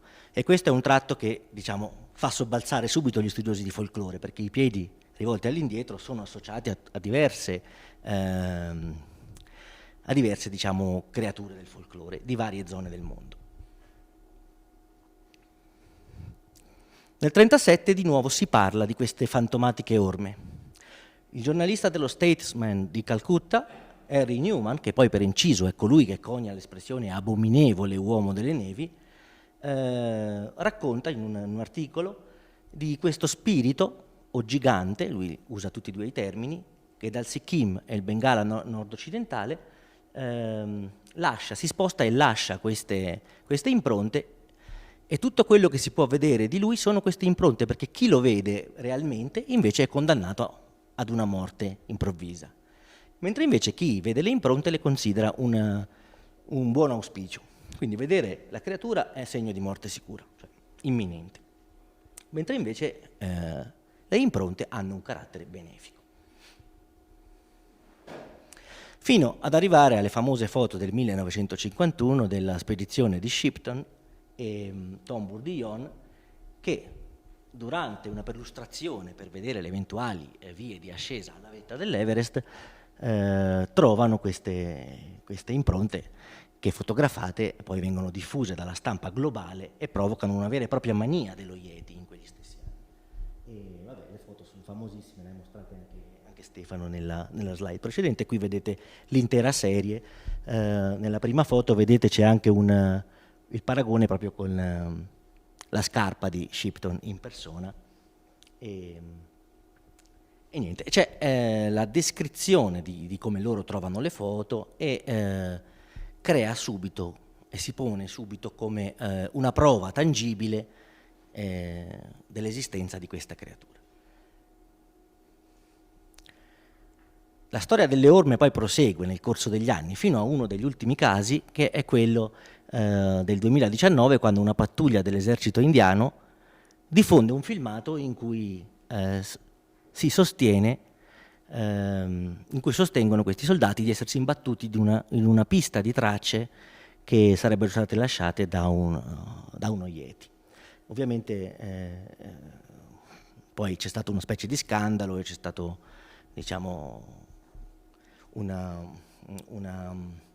come posso dire, questa pattuglia è stata, diciamo, sbeffeggiata dalla stampa anche mondiale per aver diffuso questa notizia, incluso il governo che ha smentito questo ritrovamento. Se invece ci spostiamo dall'ambito, diciamo, occidentale, giornalistico, esplorativo, zoologico, a quelle che sono le tradizioni scritte della zona, noi vediamo che figure simili a quelle descritte e dagli zoologi e dagli esploratori, oppure dai membri delle comunità indigene della zona, troviamo queste figure del folklore e della religione molto, molto importanti e molto rappresentate anche in una serie di manoscritti tibetani. In particolare tutti i lavori che parlano delle famose 8 classi di dei e demoni, che sono dei testi che descrivono le creature dei e demoni, divine e demoniache dell'Himalaya, raffigurano degli esseri che hanno molti punti di contatto con quelle che sono le immagini o le descrizioni di questi fantomatici esseri delle montagne che noi chiamiamo Yeti, ma che hanno anche altri nomi. Ad esempio qui abbiamo un demone De sulla sinistra dello schermo e nell'altro una Mamo, una divinità femminile terrifica caratterizzata da questi lunghi seni pendenti, che è una figura che ricorre anche in tantissimi racconti del folklore, tant'è che, come anche Fabio ha trovato molte storie, no? Bisogna sempre sfuggire a questa creatura correndo in salita, no, in discesa, perché così ella è intralciata da questi seni che finiscono tra le gambe e ne intralciano la sua corsa. Ora, queste figure in realtà compaiono anche in tutta un'altra serie di manoscritti di carattere però medico stavolta. Questo trattato di anatomia e malattie raffigura degli Migo, gli uomini selvatici, insieme ad altre specie animali che sono usate nella farmacopea tibetana per curare determinate malattie. In particolare di questo si dice che la vescica dell'uomo selvaggio è utile nella cura dell'itterizia. Questo è un testo che poi è trilingue, è tibetano, mongolo e cinese, e riporta nelle 3 lingue questo rimedio, diciamo, tradizionale. Ne esistono ovviamente anche altri esemplari, questo è tibetano e mongolo, riporta la stessa cosa. Quindi qui abbiamo invece la figura dello Yeti non associata ad una divinità, ad uno spirito e neanche ad un animale, ma è ad una sorta di rimedio naturale, di natura però sempre animale, sì, scusate. Ora, se torniamo al folklore Sherpa, che forse è quello che ha dato origine, non solo ha dato origine a tutto il mito dello Yeti, ma che anche conserva al suo interno diversi resoconti di incontri, vediamo che non stiamo parlando sempre della stessa tipologia di esseri. Ne esistono, infatti, dicono gli Sherpa, almeno 3 categorie. Uno di taglia piccola, grande più o meno come una scimmia, dal pelo rosso, grigio e nero, uno della taglia di un orso, rosso, grigio o nero, ed uno di taglia umana, rossastro dorato, dalla testa appuntita e dalla spedizione eretta. Quello umano e quello ursino, possiamo dire, sono i più pericolosi perché si nutrirebbero anche di carne umana o potrebbero all'occorrenza nutrirsi di carne umana o sono noti come predatori di yak e a volte anche di umani, mentre l'altro sembra essere più o meno innocuo ed è collegato a tutte quelle storie che poi vedremo dei rapimenti da parte del Banjankri. Quindi già non stiamo parlando più di una figura unificata, ma di tre distinte esseri con tipologie differenti. E questo solo per rimanere in ambito Sherpa, perché se ci spostiamo verso altri gruppi vediamo che sempre troviamo questa diversificazione di questi esseri dei boschi, gli esseri delle montagne, delle foreste, delle nevi, con caratteristiche sempre simili. E in particolare evito di parlare del Bhutan e del Sikkim, nomino i Lepcha, un gruppo indigeno del Sikkim che ha una storia di origine di queste creature che è collegata alla storia della creazione degli esseri umani. Diciamo, esiste una coppia di antenati umani creata con la neve della montagna Kanchenjunga, che è la seconda montagna più alta al mondo dopo l'Everest. Questa coppia viene posta a vivere in una radura segreta e lì pur dovendo vivere come fratello e sorella, invece cominciano a dare alla luce 7 fratelli. Però li abbandonano nella foresta, e questi 7 fratelli diventano degli spiriti maligni, perché abbandonati a se stessi diventano feroci, si inferociscono, e dopodiché si accaniscono contro gli altri fratelli, che poi danno origine alla stirpe umana, diciamo. E quando i Lepcha, un esponente della comunità dei Lepcha, mi raccontava questa storia e mi diceva i nomi di questi spiriti, me ne diceva sempre solo 3. E a un certo punto gli ho detto: ma perché mi parli sempre di questi 3, gli altri 4? E lui mi rispose: voi conoscete solo lo Yeti, e quindi siete a 1. Noi ne conosciamo 3, poi ce ne sono altri 4, non li conosciamo ancora, però sappiamo che ci sono. I Lepcha hanno tra l'altro un'altra storia interessante. Un altro esponente della comunità, un vecchio sciamano che purtroppo ora è deceduto, io l'ho incontrato nel 2015, aveva 85 anni già, e mi aveva raccontato che lui da giovane aveva incontrato uno di questi Hmong, questi spiriti della foresta, questi Chu Hmong, no? Mi diceva che era andato a caccia con un altro sciamano e durante la notte si erano rifugiati in una grotta ed erano stati come attaccati da questi esseri che avevano cominciato a tirare sassi e alberi contro la grotta.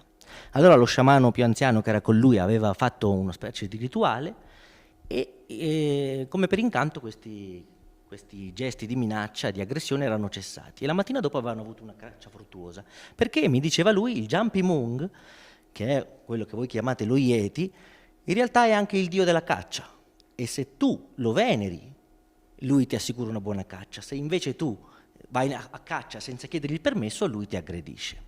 Quindi c'era questa anche doppia natura.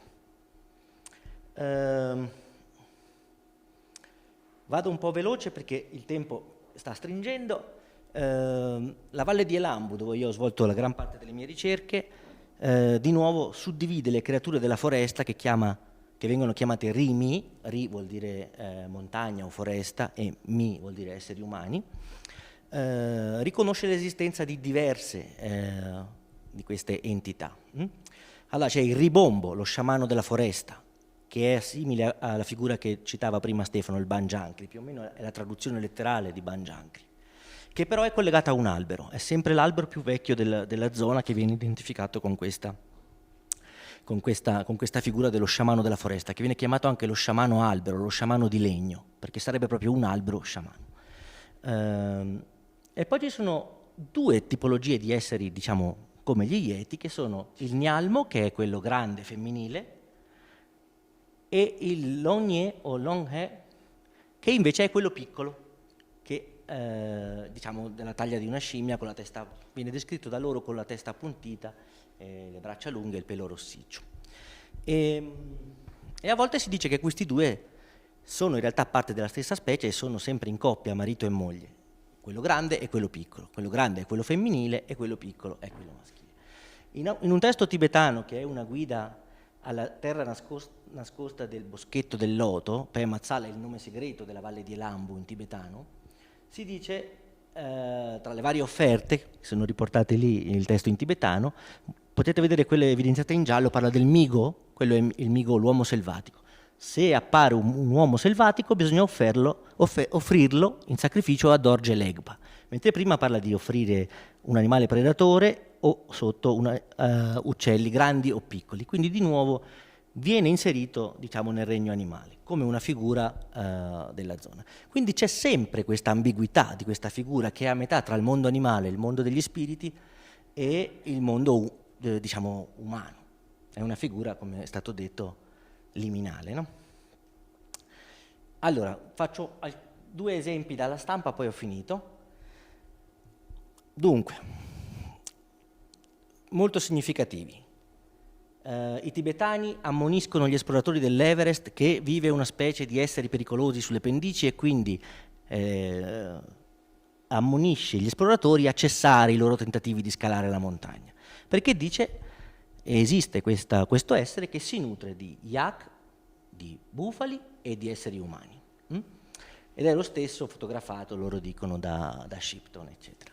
L'altra è una lettera del 52 del principe di Danimarca, che aveva guidato una spedizione antropologica e naturalistica nell'Himalaya, la terza spedizione danese, e lui racconta che in un villaggio uno di questi Yeti si era ubriacato andando a rubare gli alcolici che erano fuori a fermentare in una botte, e quelli del villaggio l'avevano catturato, l'avevano legato, l'avevano messo in una cassa e lo stavano spedendo a Calcutta per essere mostrato al pubblico, ma poi si è liberato perché era fortissimo ed è scappato, e quindi non abbiamo potuto, diciamo, non hanno potuto loro vederlo. L'ultimo che ci riporta invece qui è un articolo di giornale del 25 dicembre 55. Se vedete c'è un articolo che dice l'abominevole uomo delle nevi anche sulle Alpi, e si dice che la squadra olimpica britannica di sci in Val d'Isère aveva fotografato delle orme di un essere misterioso proprio uguali a quelle fotografate da Shipton in Himalaya. Dunque, credo di essere arrivato alla fine del tempo, sono andato un po' veloce, avevo molte cose da dire, forse sono stato un po' dispersivo, però concludo dicendo che, come ho detto all'inizio, nella figura dello Yeti si coagulano diversi impulsi provenienti da diverse forme narrative, diversi ordini del discorso.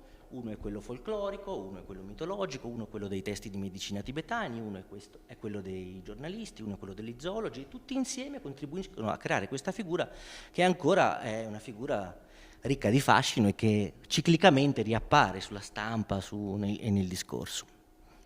E qui mi fermo e cito solo questo articolo che potete trovare su internet gratuitamente, è in open access, dove analizzo queste forme, diciamo, di resoconti sullo Yeti apparsi sulla stampa.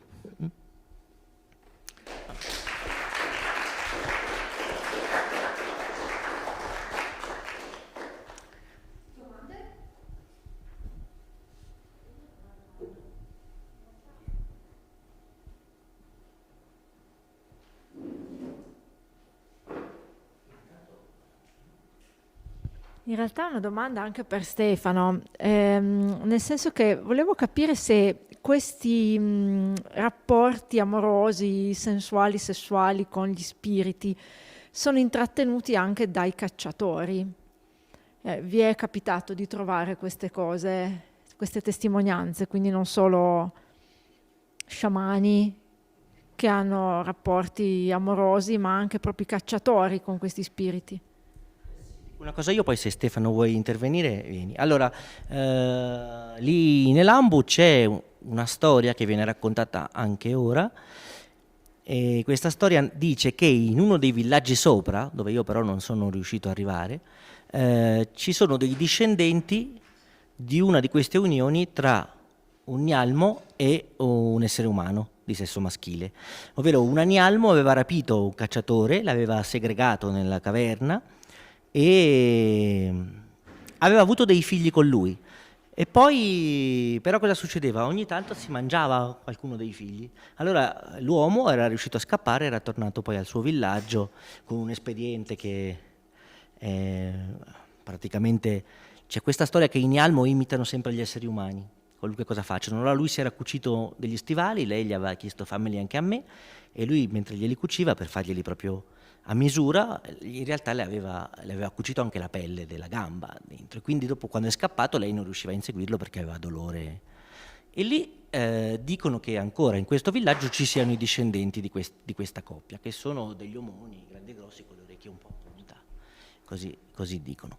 Quindi questa è una storia che non è collegata allo sciamanismo, ma è, diciamo, sarebbe un fatto reale. Però ha i tratti un po' del racconto folclorico, questo particolare dell'espediente per fuggire, eccetera. Poi ci sono anche altre cose, per esempio l'Anialmo teneva l'uomo prigioniero nella grotta spostando un masso, un po' come Polifeme o Ulisse, no? Nella grotta. Ci sono degli elementi diciamo collegati al folklore.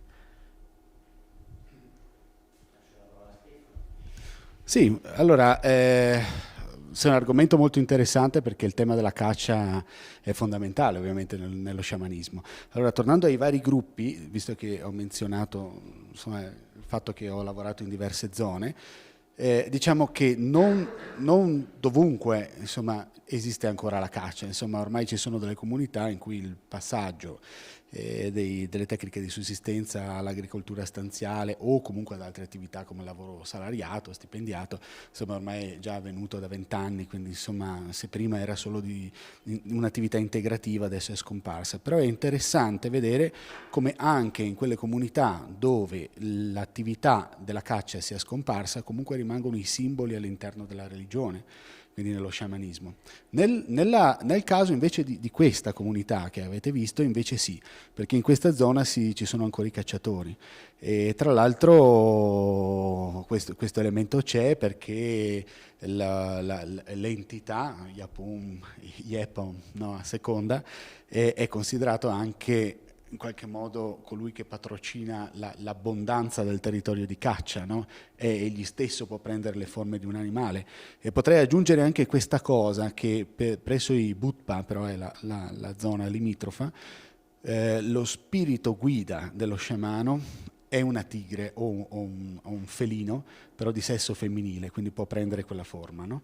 E quindi lui stesso diventa un predatore e nel suo viaggio iniziatico, nella sua esperienza iniziatica, deve andare a cacciare. È autorizzato, diciamo così, anche a cacciare animali tabù, quindi ovviamente c'è questo simbolismo che è molto molto forte, comunque è un tema veramente interessante.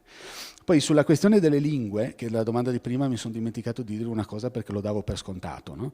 Che comunque noi siamo comunque anche laureati in hindi, tu hai anche fatto studi tibetani, poi ognuno ha approfondito come il nepalese, quindi queste lingue nazionali insomma le conosciamo. Poi è interessante il fatto che in molte di queste comunità è proprio bello questo, che sono bilingui, trilingui e soprattutto sono zone di confine in cui poi, ecco perché tante parole dal Nepali si ritrovano in questa zona e soprattutto c'è anche un processo che non è secondo me di sanskritizzazione, è proprio che per questioni di comodità alcuni termini che sono utilizzati molto spesso nella religione indù o buddista sono utilizzati anche in queste, ad esempio in questa zona si chiamano tutti lama, tipo, come dire guru, maestro o termine onorifico, ma non sono monaci ben inteso, oppure i rituali, ovviamente tutti i rituali hanno un nome specifico, ma sono definiti puja spesso, indipendentemente dal fatto che poi parlino tibeto-birmano o altre lingue.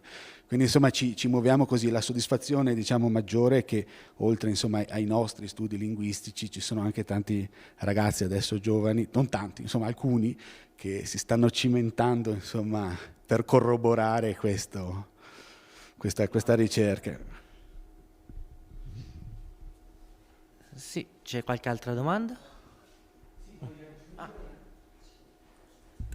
Vorrei aggiungere, sì, per l'IA sempre, anche nell'Hindu Kush, quindi siamo nell'Himalaya occidentale, i Kalash hanno molti racconti in cui degli allevatori o dei cacciatori salgono negli alti pascoli o nell'alta montagna e hanno delle relazioni con le suci, che non sono più degli esseri come questi qua di stile orsino o chiamiamoli scimmieschi in qualche modo, sono piuttosto associate a delle fate e alcuni racconti parlano di relazioni o di fidanzamento o anche sessuali, quindi tra un essere umano, uomo, perché solo agli uomini vi è l'accesso agli alti pascoli e all'alta montagna, zone pure, con queste sorte di fate che si chiamano suci. Ma se vuoi ti lascio poi il riferimento così ce l'hai.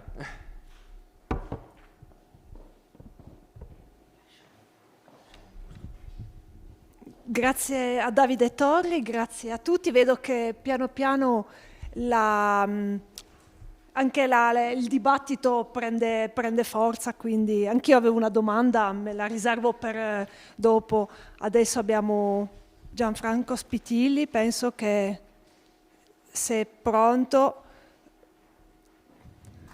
Sì, bene. Quindi lascerei la parola a Gianfranco Spitilli da Teramo.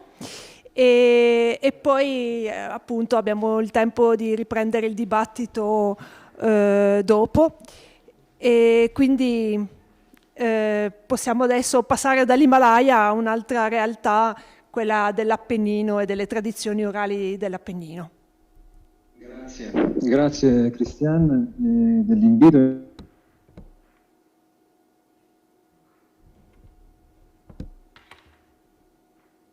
innanzitutto. Ci sono problemi di connessione? Mi sentite? Sì, ti sentiamo. Spero di non avere problemi di connessione. Avrei voluto essere lì, come sai, ma non è stato possibile. Tra l'altro in un periodo come questo, insomma, in cui finalmente si può tornare in qualche modo a vedersi di persona, mi sarebbe molto piaciuto, ma appunto non è stato possibile.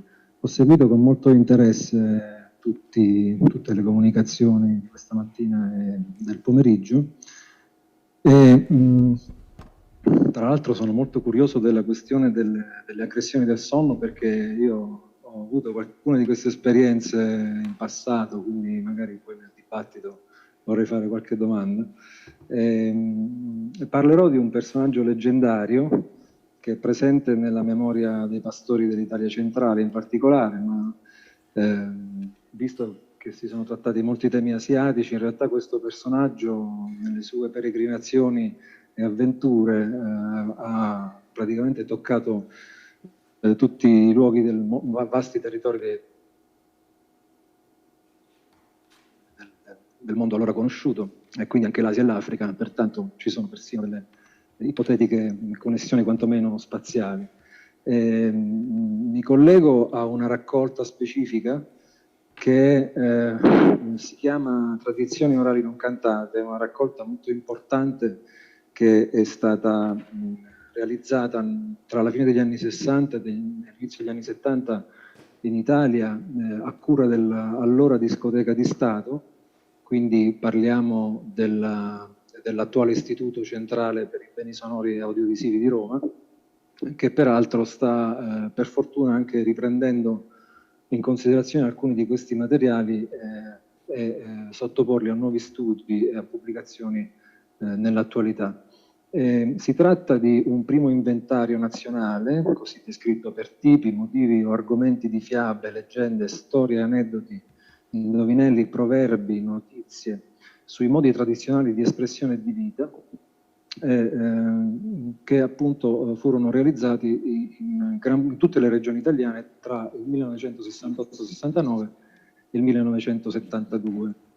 La cura di questa iniziativa fu in particolare di Alberto Cirese e di Liliana Serafini, con la collaborazione di Aurora Mirillo, e poi ne è stato pubblicato un catalogo nel 1975 che è tuttora scaricabile dal sito dell'Istituto Romano, e mentre queste registrazioni sono in gran parte inedite, è possibile però consultarne in loco.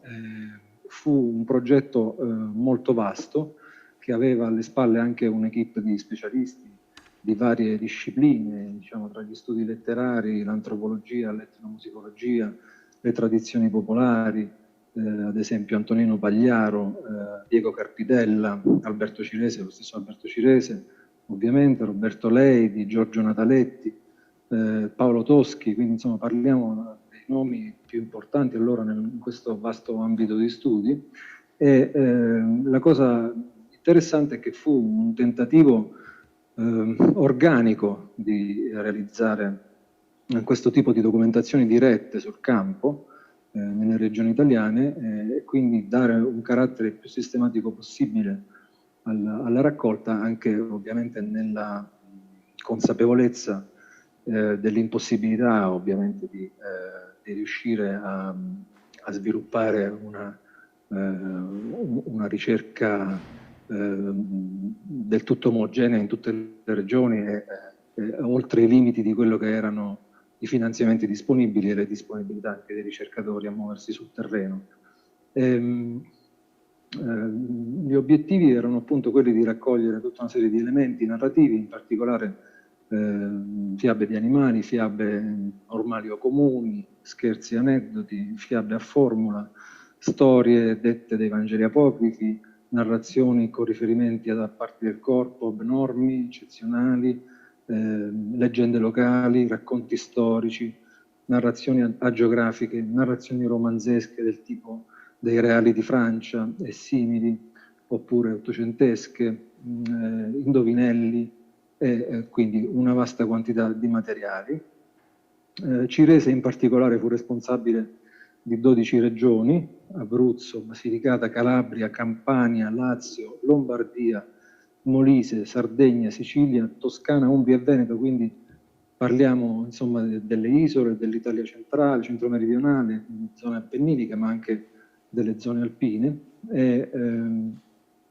Dunque queste registrazioni furono avviate nel 1968, in particolare più specialmente nel 1969, furono reperite 125 raccolte relative a 18 regioni su 20. Mancano all'appello soltanto 2 regioni, cioè Friuli, Venezia Giulia e Trentino Alto Adige, perché il ricercatore che doveva occuparsene scomparve prematuramente, non fu possibile rimpiazzare questa mancanza e quindi riuscire nei tempi previsti a realizzare anche documentazioni in queste regioni, che però furono fatte poi nel 1972, quindi nel tentativo di completare tutto il progetto. Dunque le raccolte totali furono 133. Parliamo di una quantità di brani enorme, circa 7.849, che arrivarono a 8.307 con l'aggiunta di questi materiali del 72, che appunto ne costituiscono un appendice, di fatto un completamento. I generi, appunto, come ho detto, sono i più vari. In particolare io mi focalizzerò su quello che viene inserito all'interno delle storie cavalleresche o romanzesche, i reali di Francia, in particolare la storia del guerrino meschino, guerrino meschino, secondo come viene chiamato, che è presente all'interno di una di queste raccolte, o meglio, è presente in 2 raccolte, quella calabrese e quella abruzzese, in 2 documenti. Io mi sono interessato in particolare ad uno di questi, che si trova nella raccolta oggi chiamata AELM 48, Abruzzo 9 è la sottoraccolta specifica.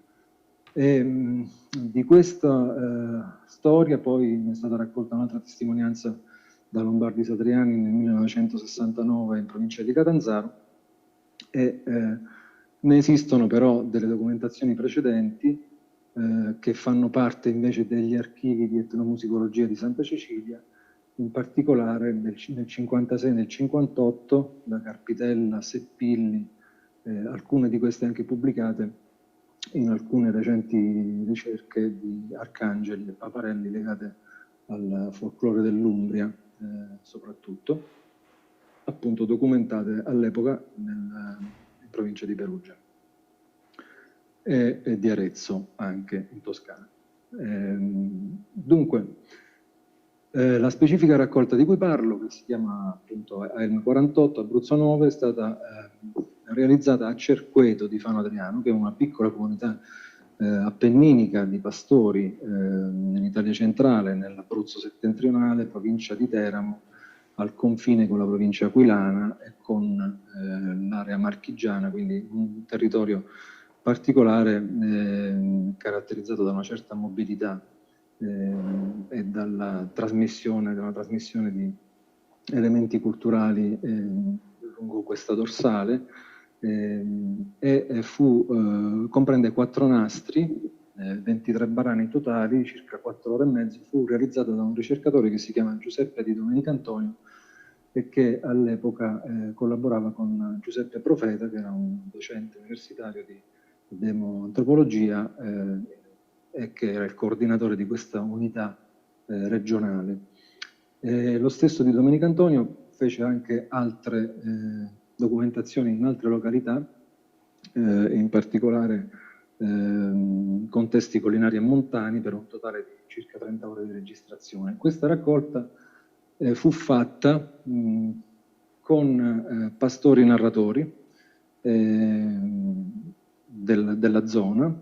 Ci sono all'interno numerose fiabe, ma anche componimenti in ottava rima che erano entrati nel patrimonio narrativo e mentale dei pastori, ad esempio la Pia dei Tolomei, la storia di Costantino Imperatore, la storia del brigante Mastrilli, e appunto la storia del guerriero meschino, che fu narrata da un vecchio che aveva all'epoca, un vecchio pastore contadino che aveva all'epoca 94 anni, era nato nel 1876 e dunque era un uomo che apparteneva veramente a un mondo molto antico, portava con sé la memoria di tutte queste narrazioni appenniniche ed era noto come un narratore locale piuttosto importante. Dunque, questa registrazione è del 27 dicembre 69 e Luigi Ruscio, appunto, il narratore, era anche un cardatore, cioè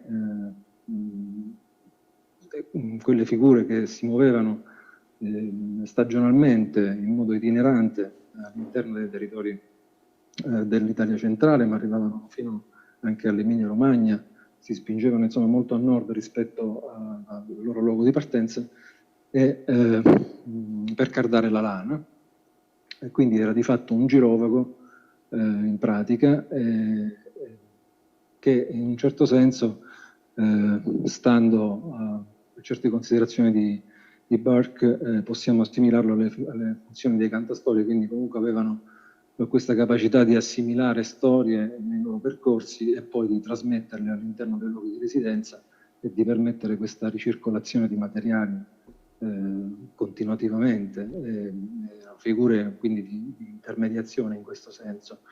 E come del resto lo era la figura di cui lui narra, che era appunto un guerriero pellegrino itinerante che è al centro di una serie di eventi interessanti che vengono descritti. Chi era quindi questo guerrin meschino? Guerrin meschino, conosciuto anche come Meschino da Durazzo, è in realtà il titolo di un'opera letteraria di Andrea da Barberino, un'opera romanzesca in 8 libri, una favola, metà tra una favola e un romanzo cavalleresco, che fu scritto nel 1410.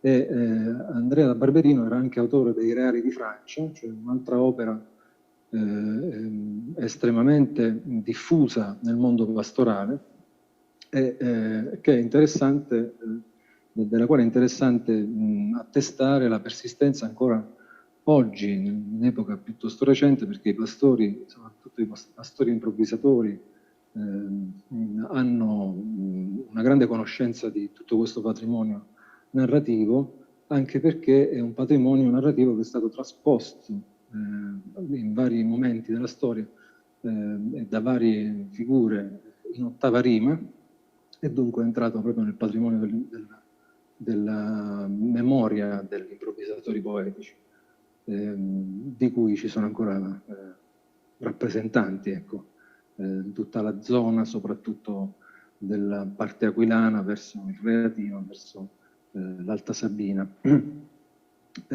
Quindi si tratta di un'opera della prima metà del Quattrocento che ha avuto tutta una serie di trascrizioni e rielaborazioni. Ne sono stati individuati 17 manoscritti, ma poi fu stampato per la prima volta nel 1473. Nell'Ottocento ce ne sono 4 edizioni, nel Novecento lo stesso Gesualdo Bufalino, ad esempio, ne ha fatto una trasposizione narrativa legata all'opera dei Pupi, ed è un precedente dell'epica cavalleresca rinascimentale, cioè quella del Pulci, dell'Ariosto, del Tasso successivamente, che saranno anche opere molto note a tutti questi pastori e improvvisatori, come anche del resto la Divina Commedia di Dante. Questo romanzo cavalleresco è ambientato all'epoca di Carlo Magno e il protagonista è Guerrino, che è figlio di Milone, principe di Borgogna, cavaliere dell'Aspromonte, che conquista l'Albania strappandola al dominio turco, e Milone diventa re di Durazzo, sposa Fenisia, una principessa turca, quasi già finito, dalla quale nasce questo Guerrino, ma la trama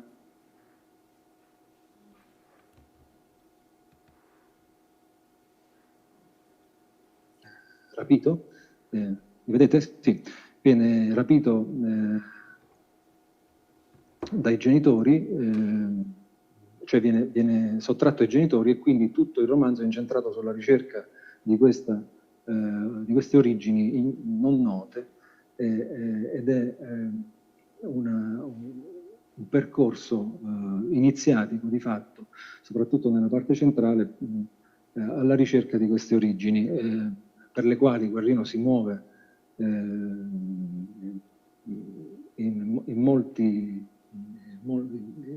una serie di avventure, di guerre, di combattimenti, di prove, di incontri con esseri straordinari, e soprattutto nel libro quinto e nel libro sesto ci sono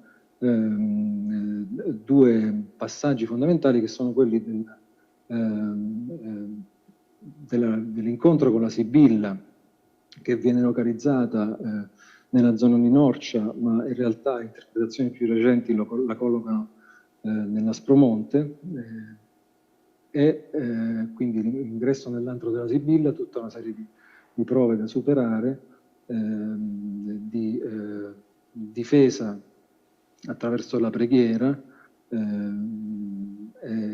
sempre per compiere questa ricerca che poi si completa con un viaggio verso il Purgatorio di San Patrizio, quindi verso l'Irlanda, l'ingresso nel Purgatorio, da qui poi l'ingresso nel mondo infero, e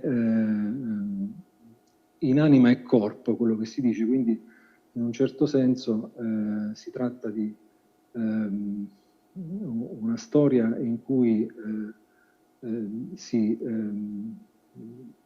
inverte in qualche maniera quello che era il paradigma sciamanico, perché il viaggio avviene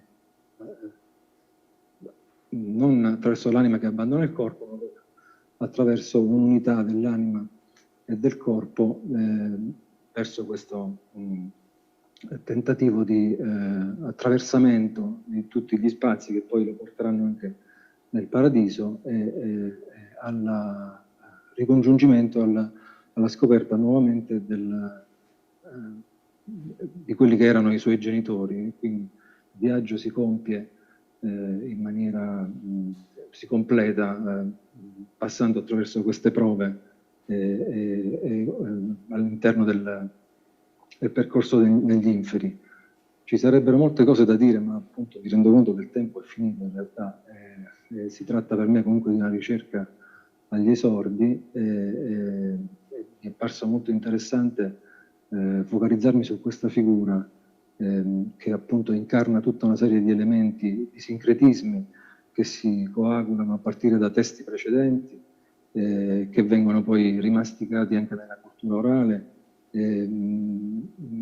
anche in base a quelle che erano state le versioni dei testi che si erano diffuse, perché ad esempio la versione di Luigi Ruscio, che è quella che poi io ho consultato, ho ascoltato perché è una narrazione orale, è stata epurata di una serie di elementi, perché probabilmente lui faceva riferimento a una versione successiva che era stata modificata in seguito al Concilio di Trento, in cui la Sibilla non poteva avere un ruolo negativo e quindi era stata sostituita con altre figure come definite fata, fatalcina, che sono quelle che richiama Luigi Ruscio, e dunque ed era stata eliminata questa parte legata al viaggio negli inferi e nel purgatorio, che appunto era un intervento successivo al Concilio di Trento. Quindi erano diverse le versioni che circolavano, ma tutte concorrono però a dare un'immagine di quella che poteva essere la visione del mondo, della vita e della morte del mondo pastorale centro-italiano, all'interno di un universo molto più vasto, sotto traccia, diciamo, connetteva in realtà molti territori dell'Europa, e sarebbe, credo, interessante tornare su questa materia, su questi materiali, approfondire questo tipo di ricerche, perché di fatto non sono stati molto trattati, soprattutto dal punto di vista antropologico. Quindi poiché sono cose con cui ci si trova ancora oggi a contatto, perché ci sono persone che lasciano emergere questo tipo di memorie, è interessante provare a decodificarle e interpretarle, ovviamente in uno spettro molto ampio, perché parliamo di narrazioni che hanno delle origini molto antiche, che hanno percorso centinaia di anni e sono state ovviamente oggetto di molte trasformazioni, di molti incroci, intrecci tra materia orale e materia scritta. Mi fermo perché purtroppo non ho il tempo, ma ci sarebbe molto da dire su soprattutto su questa parte centrale, che è quella appunto che riguarda gli aspetti iniziatici e della discesa nei regni del purgatorio, dell'inferno e poi del paradiso, che sono tra l'altro tracciati secondo un modello che si ispira alla commedia di Dante, quello che è il testo del Guerriero Meschino. Vi ringrazio, spero che si sia sentito tutto. Abbiamo sentito tutto molto bene, grazie Gianfranco per il tuo intervento.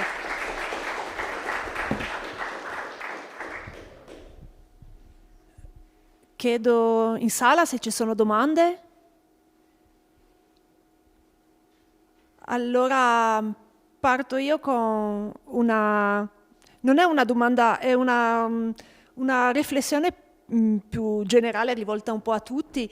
Mi è venuto in mente questo elemento quando a più riprese oggi si è parlato appunto di questa questione delle orme poste al contrario rispetto al senso della marcia. Forse potrei evocare questa cosa come un po' un esempio di come elementi topici di una narrazione possono poi migrare in contesti diversi, eccetera, perché un po' di anni fa ho fatto una ricerca abbastanza approfondita in un comune della Val d'Aosta, Jas, dove c'è la tradizione di fare degli zoccoli in legno.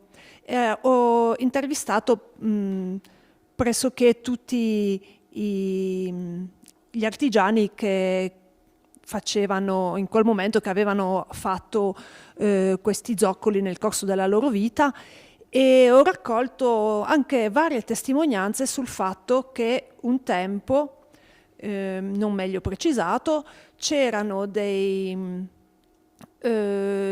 esempi, delle testimonianze di contrabbandieri che per sfuggire ai doganieri, ai controlli sulle frontiere, calzavano dei sabot fatti al contrario. In realtà non ho mai trovato nessun tipo di calzatura di questo tipo, anche cercandole, e soprattutto parlando con tutti gli artigiani, quindi i sabotier, non è mai apparso possibile che fossero state realizzate, per il fatto che comunque la struttura è in legno e per tutta una serie di ragioni tecniche nessuno poteva pensare di realizzare qualcosa del genere. Evidentemente non ho mai trovato nessuna traccia neanche di chi potesse aver calzato queste calzature, e quindi tutti questi elementi fanno, insomma, lasciano presagire che potrebbe essere un elemento che migra appunto dalle narrazioni legate per esempio al diavolo nelle Alpi, che aveva appunto che soleva portare delle calzature che gli facevano creare delle orme al contrario rispetto al suo senso di marcia. E quindi mi rivolgo un po' a tutti voi. Secondo voi è un elemento che può essere veramente un elemento narrativo che è entrato poi in una narrazione più contemporanea e che si cela un po' sotto le apparenze di qualcosa di realistico? Questa è la prima domanda. La seconda domanda, qual è secondo voi il ruolo della determinazione di cos'è la realtà e quanto è importante arrivare a una determinazione se c'è un fondo di realtà, oppure secondo, insomma, poi penso che qua mi è parso già di capire durante la giornata che c'erano degli orientamenti diversi, quindi qualcuno più orientato a pensare che c'è un fondo di realtà obiettivo a cui tutti dobbiamo rifarci, e qualcuno che è più orientato a pensare che insomma, la realtà che conta in fin dei conti è quella del binomio insomma, fatto dal conteur e da quello che poi ascolta il racconto e lo recepisce come tale. Apro un po' il dibattito con queste due domande, se qualcuno vuole parlare. Qualcosa da dire riguardo alla seconda. Credo che quello che riguarda la realtà, io credo che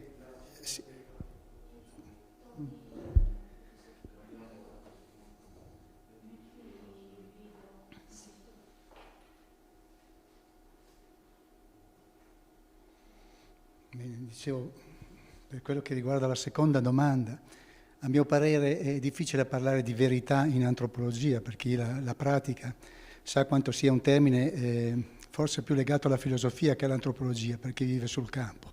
C'è tuttavia un legame stretto tra quello che è la realtà e l'evidenza, cioè l'evidenza che noi riusciamo a produrre sul campo.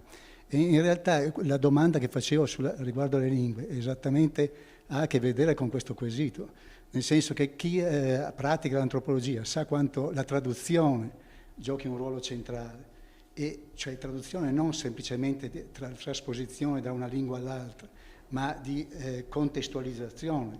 Quindi capire, non è sufficiente parlare la lingua molto spesso, anche se è difficile per noi parlarla oltretutto bene, perché parlare il sino-tibetano, come fai a parlare il sino-tibetano? Già non parliamo male l'italiano, per cui parlare questo è molto difficile.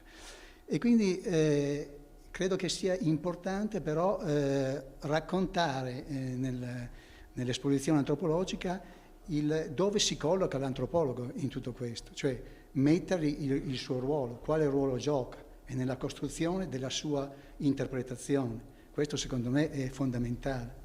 E per cui mi sarebbe piaciuto sentire dove ti collocavi, dove ti collochi in questa costruzione, perché se noi vogliamo avere delle risposte ontologiche, dobbiamo fare delle riflessioni epistemologiche. Com'è che arriviamo a questo? Dove ci mettiamo? È perduta l'autorità etnografica dopo Levi-Strauss, cioè questo è entrato a piedi pari nella questione teorica antropologica. E quindi direi che è l'evidenza è da parte dell'antropologo il collocarsi, più che la domanda della realtà. La realtà è una questione di verità e non hanno risposte, i filosofi non possono averli. Friedrich Barth, che era un buon antropologo, aveva detto: non andiamo a mettere i piedi in ambiti che non sono troppo nostri, cioè la filosofia, perché sennò ci perdiamo in quei labirinti. Per cui io sono del parere che è importante costruire l'evidenza antropologica, come tu la costruisci e come tu ti collochi nel costruire questo.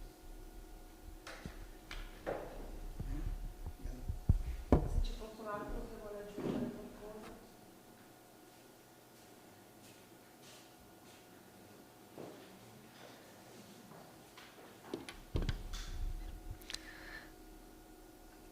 Fabio, si tu veux parler ici, comme ça. Oui, justement, tu peux faire un peu la traduction, autant la faire pour tout le monde, comme ça prolonge le débat. Et en même... Non, j'ai pas pu... je te laisse reprendre le fil de ton discours, c'est mieux. Tu continues là où tu es arrivé. Oui, ça va. Mais, bon. Oui. J'ai simplement traduit un peu ce que nous avons dit jusqu'à maintenant en français. Oui.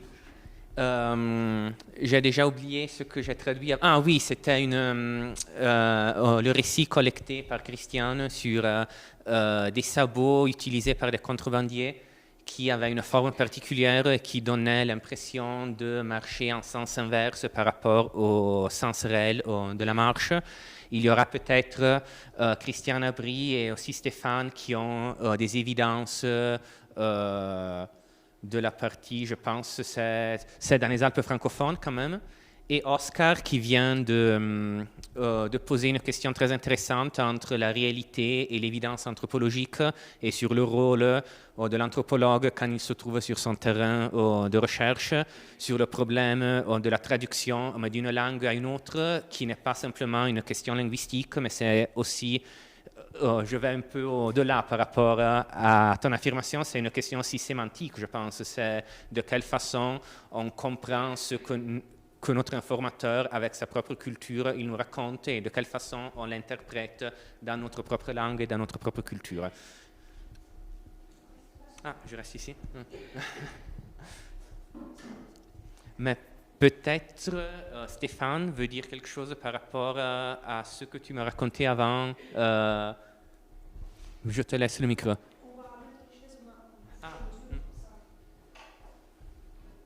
C'est par rapport au récit dont tu m'as parlé avant. Non, c'était juste à titre comparatif.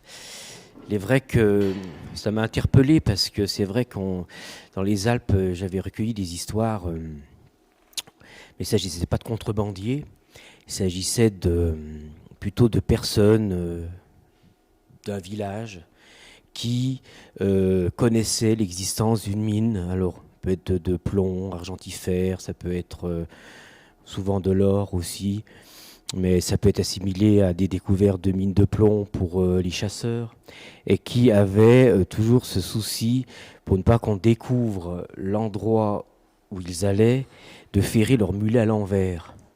Et entre autres, dans ma commune, aux Avanchiens, on racontait une personne m'avait raconté une histoire comme ça par rapport à un trésor qu'il y avait dans un village.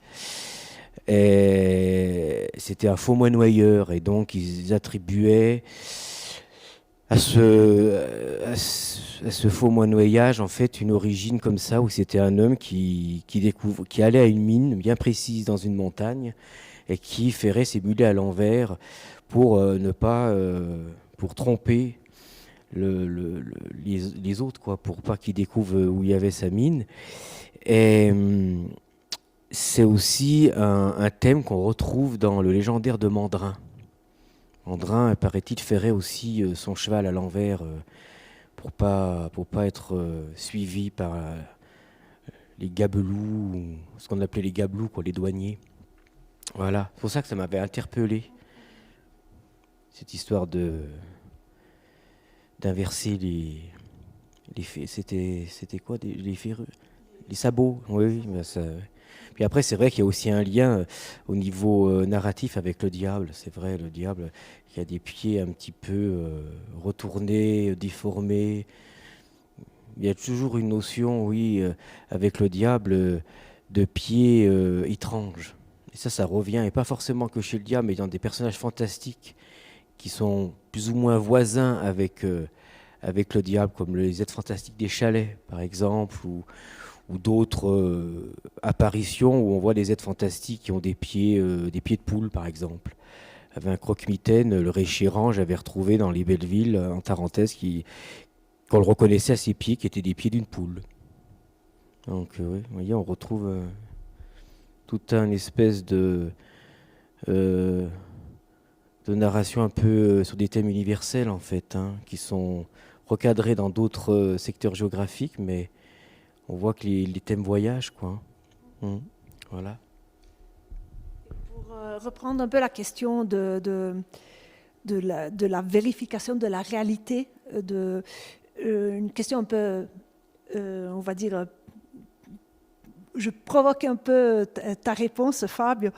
Et pourquoi aller étudier à l'intérieur du cerveau, si ce n'est pour justement faire la part des choses entre la réalité et la part de fiction qu'il y a dans une histoire.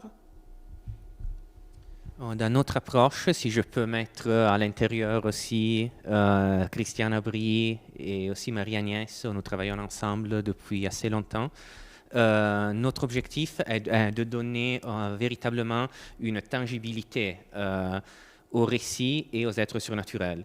En effet, nous ne pensons pas qu'un récit soit assimilable à cet héritage intangible de l'humanité. Il est très tangible. C'est déjà une émission de son qui impacte physiquement. Et en plus, ces expériences sont des expériences très intéressantes car elles sont tangibles du point de vue de l'activation corticale. Donc, on s'oppose un peu à ces positions de pathologie, à ces interprétations psychanalytiques, psychiatriques même. On dit véritablement qu'une personne qui me raconte qu'elle a vu un fantôme, un être surnaturel, elle l'a véritablement vu. C'est quelque chose qui est réel pour elle, mais qui manifeste aussi une réalité plus tangible qui est liée à certaines activations corticales qui lui ont permis de véritablement voir cet être surnaturel. Je passe la parole à Christian qui a levé la main.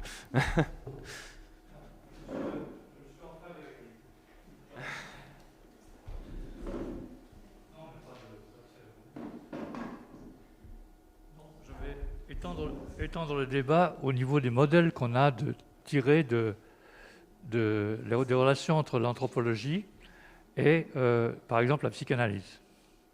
Donc il y a deux psychanalystes qui se sont bien opposés, que vous connaissez tous, c'est Freud et Jung. Pardon ? Oui, bien sûr. C'est Freud et Jung. Tout le monde connaît Freud et Jung ? Bon. Alors, qui a raison ? Moi, j'aime bien savoir qui a raison. Quand Descartes dit que les planètes tournent parce que c'est des tourbillons, un jour ou l'autre, Newton, qui adore Descartes, dit « Descartes se trompe, terminé ». Donc c'est la gravité. Personne ne sait encore ce que c'est au niveau des... Il n'y a pas de graviton, hein. Mais c'est ce qui marche le mieux pour toutes les mesures les plus précises. Bon, maintenant vous avez donc, je tire ça de l'expérience de Marie-Agnès Katia, voilà, elle travaille comme infirmière au départ, et elle a un patient qui sent son pied, il est amputé du pied, mais quand elle lui fait sa toilette au niveau de l'aine ici, toilette intime on dit, il sent son pied. Bon, elle va voir ses chefs infirmiers, le moniteur, et lui disent, comme dirait Freud, il n'arrive pas à faire le deuil de son pied. Mais enfin, le pied est toujours là-haut, et il est près de l'aine. Je sais que vous n'aimez pas les comparaisons avec des choses non humaines, mais les premières cartes du cerveau ont été faites par Sherrington sur une guenon, c'est-à-dire une femelle chimpanzé. Et on voit la carte, comme chez l'homme d'ailleurs, comme chez la femme, on voit que le pied, la bouche est en bas, près de la main, et le pied est près du sexe, de l'anus, etc. Donc je disais à mes étudiants, si vous ne savez pas où est l'anus de la guenon, vous ne pourrez jamais comprendre les phénomènes comme ça. On doit savoir où sont les parties du corps. Et maintenant, un autre exemple. Donc on peut mettre Freud à la poubelle. Si on fait de la physiologie, on peut mettre Freud à la poubelle. Maintenant, Jung. Jung est très mal vu. Jung a un professeur qui s'appelle Bleuler. Tout le monde le connaît peut-être. Bleuler, c'est le père de la schizophrénie. Celui qui a inventé la schizophrénie au niveau, on va dire, symptômes. Bon, ce sont des termes globaux. Moi, je reproche beaucoup à la psychologie clinique des termes globaux, comme par exemple, quelqu'un qui a un loup-garou, qui se croit un loup-garou, a une paraphrénie. Vous êtes bien avancé, schizophrénie, paraphrénie, ça ne veut rien dire. Alors, qu'est-ce qui se passe ? Parlons pas des poils du loup-garou, on va y arriver, mais toujours est-il que lorsque vous avez quelqu'un qui a une ombre dans le dos, comme l'a montré Fabio, chez les amis suisses qui travaillent sur ces phénomènes d'apparition dans le dos, par stimulation corticale, avec une aiguille, on n'est pas en l'air, hein. On n'est pas sur l'esprit, si j'ose dire, on est dans le cerveau. Et il se trouve qu'on démontre que c'est une carte du corps qui est une carte du corps dissociée de celle qu'on reconnaît d'abord comme la sienne. Donc on ne reconnaît pas que c'est soi-même, mais elle existe. Elle est simplement dissociée de la carte habituelle quand c'est groupé. Voilà la schizophrénie. Et alors, le scandale, si vous voulez, il y a des scandales partout, mais on s'amuse. Les gens de Genève n'ont jamais voulu citer Jung. Si tu cites Jung, t'es un idiot. T'es un crédule qui s'occupe des choses, on va dire, pour les folkloristes qui appuyaient les théories nazies sur les archétypes, les choses comme ça. On s'en fiche qu'on soit, comment dire, qu'on soit fréquentable ou pas au niveau des idéologies ou des morales qu'on a mis par-ci par-là. Il faut savoir qui a raison. Descartes a tort, Einstein a raison. Freud a tort, Jung a raison. C'est clair? Démontrez-moi le contraire. Je vais seulement rajouter une petite prémisse en italien, perché forse quando parlava della posizione dell'ano e del piede non si riferiva ovviamente al nostro corpo fisico, ma a questa carta corticale di cui vi ho parlato, che si trova lungo questo sillon centrale, o non so come tradurlo in italiano, e l'organizzazione corticale del nostro corpo non è dai capelli ai piedi, l'area delle labbra e della guancia sono vicine a quelle della mano, quindi questi riferimenti sulla posizione delle labbra e della mano che Christian ha fatto era relativamente all'organizzazione della carta corticale che abbiamo nel sillon centrale. Semplicemente questo, per dare questa base che forse mancava ad alcune persone.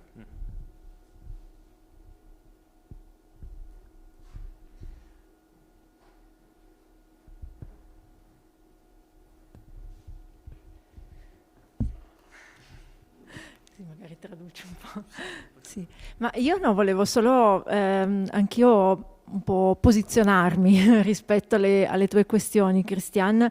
A parte che c'è secondo me un saggio molto bello che ha scritto Gianluigi Beccaria, tra l'altro forse è proprio dentro uno dei colloqui del Brel, mi sembra di parecchi anni fa, sulle orme e il diavolo e anche su tutti questi esseri fantastici che...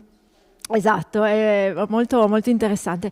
Torno invece sulla questione realtà. Io condivido quello che lei ha detto in parte sulla questione realtà, nel senso che a mio parere, almeno per me, per il tipo di ricerca che faccio io, non è così fondamentale sapere se c'è un radicamento reale del patrimonio narrativo. Quello che a me interessa è capire qual è il messaggio che questo patrimonio narrativo ci dà e quale tipo di mondo noi riusciamo a vedere in questo. Per questo a me, ad esempio, interessano molto anche le forme contemporanee di narrazione, ma anche le fiabe inventate, le forme perché ci trasmettono dei messaggi, hanno qualcosa da dirci a livello sociale.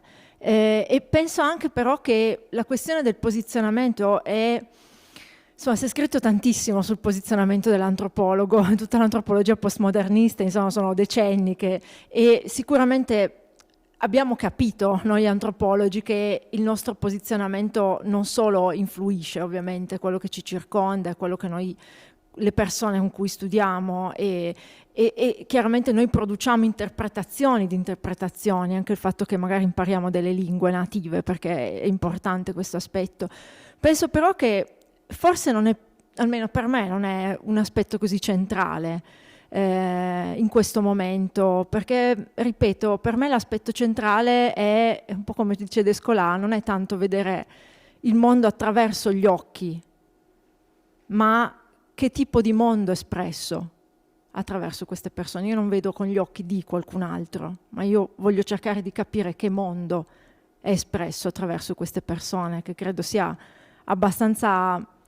come dire, appunto in linea con queste ricerche dell'oltreumano, però ripeto, è la mia prospettiva di ricerca, la mia opinione, però non era un ribattere a quello che ha detto lei, ma in parte.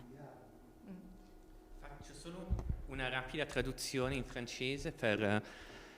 Alors, si j'ai bien noté, selon l'IA, ce n'est pas la réalité à être fondamentale, mais c'est plutôt le message qu'une certaine interprétation faite par l'anthropologue va proposer. Elle nous a...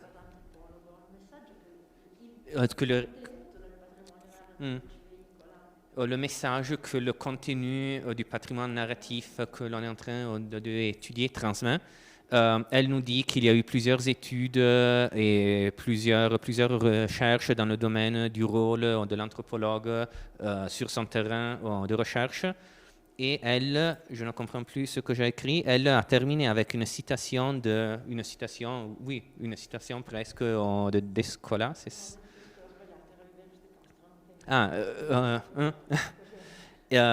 Où dit que ce n'est pas important de regarder le monde à travers les yeux de nos informateurs, mais ce qui est le plus important est quel type de monde est exprimé à travers le regard de nos informateurs. Donc on reste dans le domaine aussi pour se rattacher au rôle de l'anthropologue d'une interprétation du monde. Plus ou moins, voilà. Si Oscar veut... Non so se vale la pena che questo per voi forse interessante, ma citando Descola, col microfono, grazie. Citando Descola, che è un famoso successore di Lévi-Strauss all'Accademia di Francia,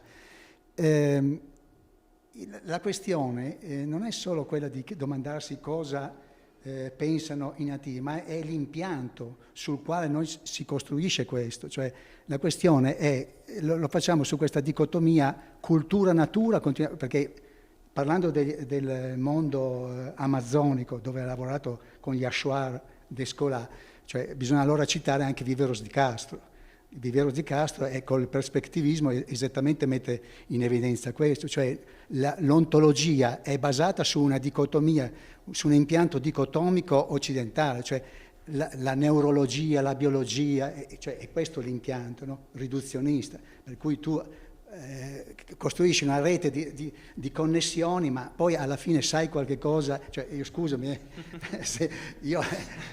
non è che è un contributo enorme questo del conoscimento neurofisiologici, è molto importante, ma cioè, adesso magari che chi non è dell'area forse questo può apparire un po' anche un po' fuori tema, ma credo che nella questione teorica antropologica al contrario è fondamentale, per cui più che altro adesso è capire su come, perché Martin Fortier, per esempio, da un punto di vista cognitivo in Francia ha criticato fortemente Descola, il cui libro è stato tradotto recentemente in italiano, ma insomma sono decenni che circola chi ha familiarità con quell'ambiente. Cioè, io per esempio ho familiarità più col mondo brasiliano, io ho studiato più in Brasile, cioè comunque mi ritrovo, mi interessano questi aspetti, perché poi ritornano, i temi fondamentali rimangono, cioè come noi costruiamo il nostro sapere, su quale impianto e dove poi, secondo me, dove ci collochiamo, cioè queste nostre interpretazioni, dove noi ci collochiamo. Secondo me questo è il punto piuttosto centrale. Poi che cosa ci domandiamo? Perché appunto se da un punto di vista evolutivo le connessioni neurofisiologiche sono importanti, ci dicono qualcosa in più su quali sono le strutture di significato tra queste popolazioni, di queste ontologie. Non ci dicono qualcosa in più, ci dicono che sono transculturali, ma ci dicono a che cosa attribuiscono senso nello Iete, che cosa vale nella loro cultura questo. Quindi questo è il lavoro, secondo me, dal mio punto di vista, perché poi l'antropologia non c'è un'antropologia, ci sono tante antropologie e tanti campi che contribuiscono. Per cui dal mio punto di vista quello che è importante è cercare di costruire questo campo di significati, no? Quindi un po' hertzianamente dico. Je m'excuse che j'ai pas l'habilité de parler, de m'expliquer avec tous sa quantité je ne sais pas si vous avez, si vous avez, si vous avez compris chaque mot. Et alors, je vous en prie de. J'ai déjà difficulté à parler en italien. Imaginez-vous si je dois dominer ces domaines. Et moi, je domine pas l'italien, c'est sûr. Alors, je vais continuer rapidement, parce qu'on peut discuter très longtemps, sur la vision du monde. La vision du monde. Vision der Welt. OK? C'est très important en philosophie. Là-dessus, vous y êtes. Alors, comme on y est, on va voir qui a tort. Oui, il faut savoir. Non, la vérité, Descartes a tort, Einstein a raison. Bon, donc parfois, on doit pouvoir montrer qu'on a tort. Sinon, ce n'est pas intéressant, la science. Alors, là, dans cette histoire, il y a quelqu'un dont j'ai perdu le nom, aide-moi, dont j'ai vu la préface par Descola, Fonte Jones. Ah, c'est... come si chiama l'autore del libro delle foreste che parlano? Kohn, c'est comme Descartes à la poubelle. Pourquoi? Très simple. Si vous l'écoutez, hein. Il dit, il y a une indienne. Pourquoi? Ah, excuse-moi. Il y a une indienne. Vous me corrigez si je dis des bêtises, hein? Corrigez-moi. Qu'est-ce qui se passe?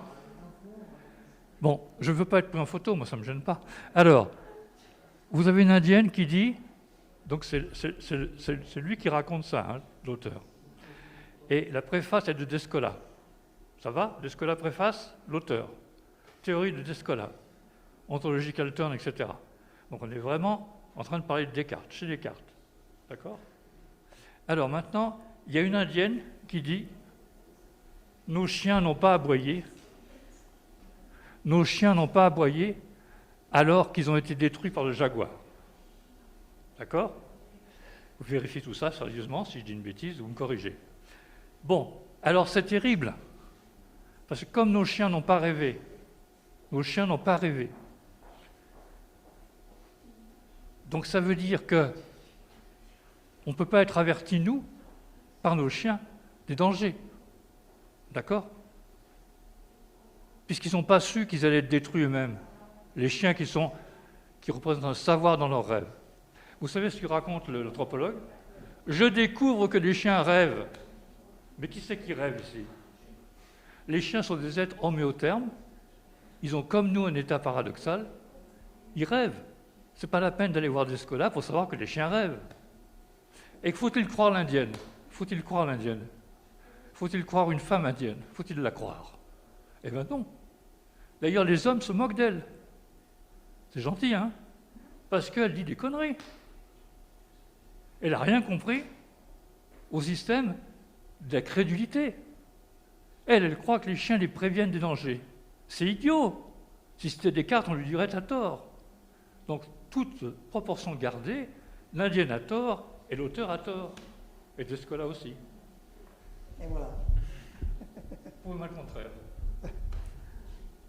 Attention. Attention, câble.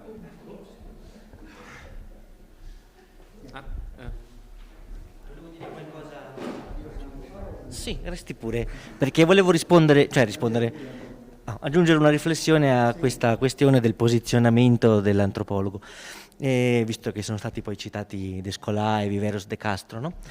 Mi sembra molto interessante questa cosa che scrive Descola, e non mi ricordo in quale dei suoi libri, forse un altro libro che ho letto in francese è La composition du monde, è un'intervista, una lunga intervista, dove lui si sofferma molto sul fatto del senso di inappartenenza dell'antropologo stesso alla società a cui appartiene e a quella che cerca di comprendere e poi trasmettere. E questo mi spinge anche a fare una riflessione su il concetto di Viveros de Castro di prospettiva, perché lo sciamano è colui che riesce a ribaltare le prospettive o a comprendere le prospettive dei vari agenti coinvolti. Anche il cacciatore, che certamente deve essere l'animale o interpretare le azioni dell'animale. Mi pare che sia fondamentale anche per l'antropologia questa nozione di posizionamento in quanto mediatore, la stessa che poi ricopre lo sciamano quando media tra la comunità e l'ambiente o la comunità e gli animali. Cioè questo fatto di poter essere al tempo stesso dentro e fuori e di poter giocare tra questi due ambienti, fungendo da diciamo vettore di significato in entrambe le parti. L'altra cosa volevo dire, le stesse comunità che abbiamo menzionato oggi, che poi non abbiamo potuto esplorare o diciamo descrivere nel dettaglio, a loro volta hanno al loro interno di diversi punti di posizionamento degli interlocutori dell'antropologo, che esprimono diversi punti di vista che non sono sempre solo quelli tradizionali sui quali cerchiamo di appiattirli molto spesso. Voglio dire, non tutti i membri delle comunità indigene abbracciano al 100%, 24 ore su 24, il mondo la visione del mondo che esprimono tramite il mito, tramite il rito e via dicendo. Abitano anche loro diversi sistemi di... Sì, esatto. E relazionale in base anche all'interlocutore che si trovano di fronte. Quindi questa questione del posizionamento è centrale e estremamente complessa e sfaccettata non solo dal punto di vista dell'antropologo ma anche di tutti coloro che sono...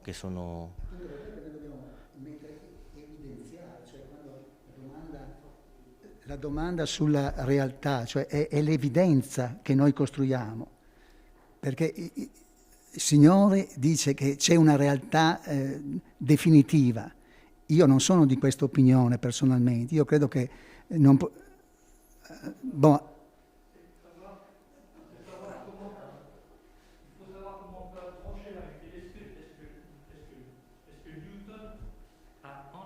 Raison par rapport à Descartes. Non, ce n'est pas la question. La question, c'est que le système de Newton approche mieux la réalité des systèmes de planètes que Descartes.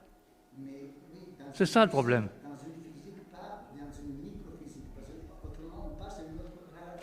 Je connais tout ça, il n'y a pas de problème. Il faut savoir si on approche les phénomènes, si l'observation... Là, les chiens rêvent. Ce n'est pas la peine de découvrir. Les chiens rêvent. Sûr. Maintenant, croit-on les rêves des chiens? C'est une question, d'accord? Oui. Alors, vous voyez bien que les chiens rêvent. L'anthropologue que préface Descola ne le sait pas. C'est scandale. C'est comme si on ne savait pas qu'il y avait Neptune, maintenant, d'accord? On sait depuis longtemps qu'il y a Neptune, qui a été découverte, d'accord? On le sait. On sait que les hommes rêvent, les homéothermes rêvent. Même les hiboux rêvent, d'accord? Donc ce sont des choses qu'on doit connaître si on va sur le terrain. Autrement, on n'est pas digne de ça. On va prêter dans une dispute entre les hommes qui se fichent de l'indienne, qui est superstitieuse. La question, c'est pas si physiologiquement les chiens rêvent. C'est Oui. une question physiologique, biologique. Tiens, ah bon? Question... Non, alors je m'excuse. Prenons les paroles de l'étudiant que préface Descola. C'est ça. Je découvre que les chiens rêvent. C'est une connerie. C'est une connerie, c'est comme je découvre Neptune. C'est une connerie, c'est quelqu'un d'incapable.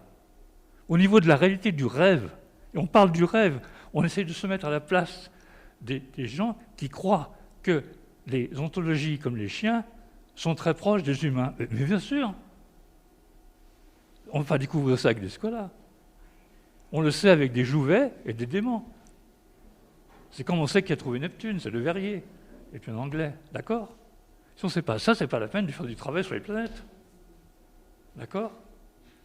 Il faut être très dur parce que sinon on n'avance pas. On tourne avec des discussions de salon.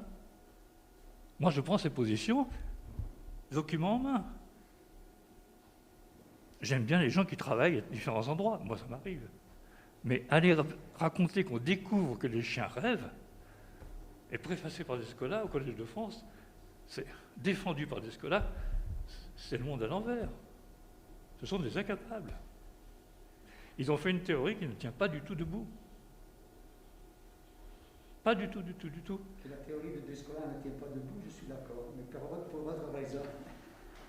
Non, mais il faut avoir des raisons précises. Si la théorie de Descartes ne marche pas pour les tourbillons, on a des raisons précises. Maintenant, on sait bien que l'espace n'est pas vide, qu'il y a des tas de choses. On ne peut pas soutenir que les planètes tournent par les tourbillons. Voilà. Moi, il me semble qu'il faut progresser, avancer. Parce que je m'intéresse aux chiens, moi, qui rêvent. Je n'ai pas besoin de scola, j'ai besoin de faire un ontological turn avec l'animal turn. Nous sommes, si vous voulez, quand je parle des singes, quand je parle de l'anus de Laguenon, de la carte de Laguenon, faite en 1918 par Sherrington, ça m'intéresse comme progrès pour l'humanité. On ne peut pas ne pas connaître la carte de notre corps. Le corps est quelque chose de très important. On vient d'avoir un prix Nobel qui a découvert qu'on pouvait sentir le corps avec la pression, comme les astronautes. On écoute déjà à cause de la pression. Ça s'appelle des piézo, les neurones piézo. C'est un prix Nobel de médecine de cette année.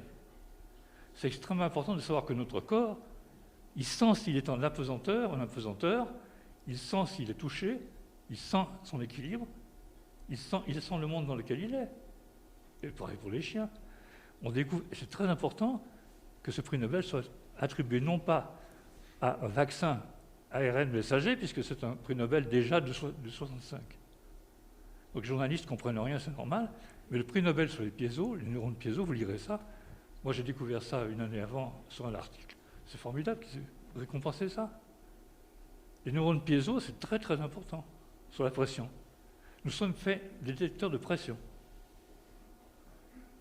Ça change un peu les choses par rapport au corps. Donc ce qu'on veut avec Fabio, c'est savoir comment notre corps évolue dans le cerveau.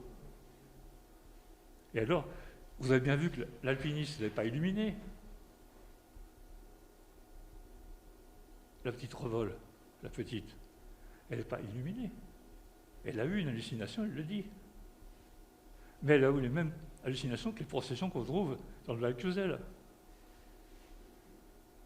ou que les curés faisaient aux femmes qui n'étaient pas très sages avec eux, au niveau de la religion. C'est important de mettre tout ce monde d'accord. Il n'y a pas des cultes, il n'y a pas des cultes, il n'y a pas Scheherazade, et puis il n'y a pas le Mirval. Il y a des gens, des récits pour se défendre contre l'agression d'apparitions qui sont par le cerveau. C'est important d'avoir ça quand vous êtes agressé. Je fais une petite pause pour demander si les personnes qui sont en ligne veulent intervenir pour dire quelque chose. Se qualcuno che è online vuole intervenire per dire qualcosa.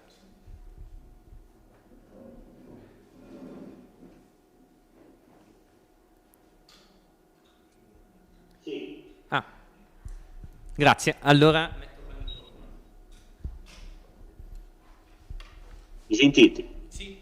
Oui, sì. E voglio rivedere la questione della posizione dell'antropologo. Mi sentite qui? Sì. Sì?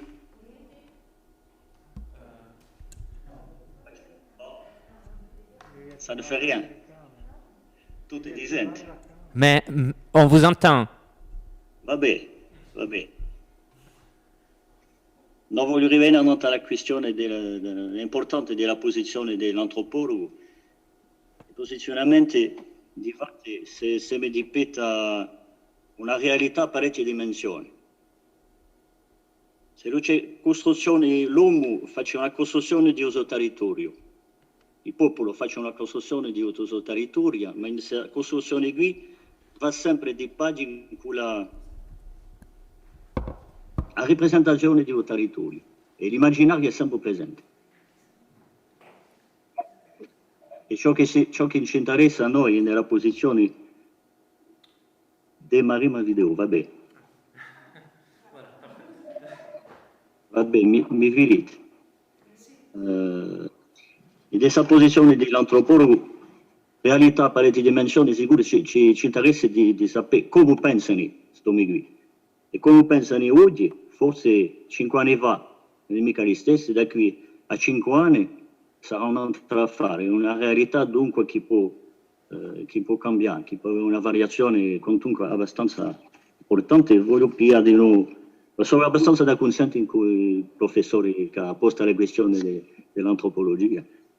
Voglio piare un esempio, per piare l'esempio della caccia, in Corsica la caccia a cignale. Quando c'è una caccia al cignale nel mio paese ci sono dei posti di caccia. Nella nostra tradizione c'è di nuovo una battaglia immaginaria che oppone due squadre di mazzieri. I mazzieri sono le persone che vedono ciò che sta da passare, che vedono la morte e che qui sono regolatori della morte. Allora, sono mazzieri di una pieve, di una regione, contro i mazzieri dell'altra regione. E i luoghi di scontro di questi mazzieri qui sono i posti di caccia, sono gli stessi. Sono gli stessi nomi. Allora, vedete che qui la differenza tra realtà e immaginario è abbastanza, è una limita fosca, in dove c'è un'interazione tra i due, è difficile. L'antropologo, gli tocca di avere, di petare la sua società è anche più difficile, ma deve dire come pensano questo migrare. E per chi pensa è più difficile, ma come pensano è tutta descrizione di questo pensamento. Penso che è una posizione che all'interno di società studiate si riveli a di un funzionamento, mica rivoluzione, mica per l'evoluzionismo.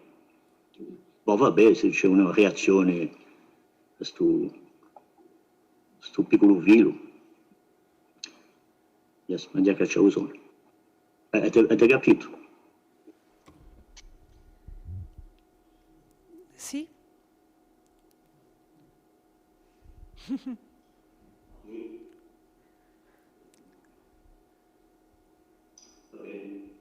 Grazie.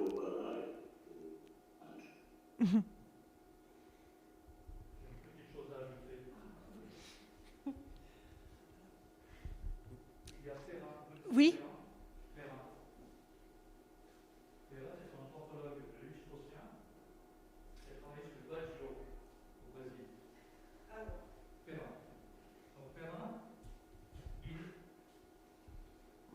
Il dit que les gens se sont moqués de Tyler, qui a fait une théorie comme quoi les religions, je schématise, venaient du rêve. Et Perrin, qui est un physicien, et qui travaille sous direction de Lévi-Strauss, chez les Guajiros, à la frontière entre la Colombie et le Brésil, il dit, on sait, il ne parle pas de cerveau comme nous, il dit, on sait qu'on a quand même beaucoup exagéré sur l'erreur de Tyler. Et d'autres le disent aussi, comme Sperber par exemple. Donc il était dans une communauté où on racontait les rêves tous les matins. Tous les matins, les gens racontaient leurs rêves. Lui avait des rêves aussi, Perrin. C'est un livre qui n'est pas très récent, on l'a cité, je crois, à différents endroits, et Perrin n'a pas le mépris que les autres anthropologues ont eu pour Tyler. C'est sûr que reconnaître le rêve, c'est important. Mais il ne faut pas attendre l'animal turn. Vous comprenez? L'animal turn, ça n'a rien à voir avec l'existence du rêve. Puisque les lézards ne rêvent pas, puisqu'ils ne sont pas homéothermes. Mais les chiens rêvent. C'est quand même simple. Il faut clarifier un peu les positions. Sinon, qu'on ne puisse pas faire une théorie sur la religion, est-ce qu'on prétend nous faire une théorie sur la religion à partir du cerveau? Oui. On a beaucoup d'arguments, maintenant plus que Perrin, plus que Tyler. Vous savez que celui qui a découvert la circonférence de la Terre, qui est de combien? C'est combien la Terre? Qui sait la circonférence de la Terre? Combien de kilomètres? Allez, 40 000. 40 000 kilomètres. Vous savez qui c'est qui a mesuré ça? Pas Platon qui s'est trompé. Beaucoup de gens pensaient que la Terre était ronde, on la voit sur la Lune, etc. Mais Eratosthène, qui était à Alexandrie, 3 siècles avant Jésus-Christ, il a interrogé un caravanier. Un caravanier, c'est-à-dire quelqu'un qui avait des chameaux, tout ça. Et je fais très vite, mais c'est de la trigonométrie, même pas de la trigonométrie, tout bêtement de la projection. Et il a eu de la chance où il était, parce que la courbe de la Terre était bonne. Mais il a découvert les 40 000 kilomètres en interrogeant un chamelier qui allait depuis Alexandrie jusqu'à Khartoum, la distance sur la Terre, sur l'arc. Et il a regardé les heures auxquelles l'obélisque n'avait plus d'ombre verticale et les heures auxquelles le puits à Khartoum, c'est pas Khartoum, c'est un autre nom, c'est tout proche. Hein. Le puits avait le soleil complètement dans le fond. Vous voyez, le vertical. Il a pris les verticales par les ombres. Alexandrie, à Khartoum, la distance des pieds de chameau, il a trouvé 40 000. Si vous savez diviser 40 000 par 24 heures, vous verrez à quelle vitesse on tourne maintenant.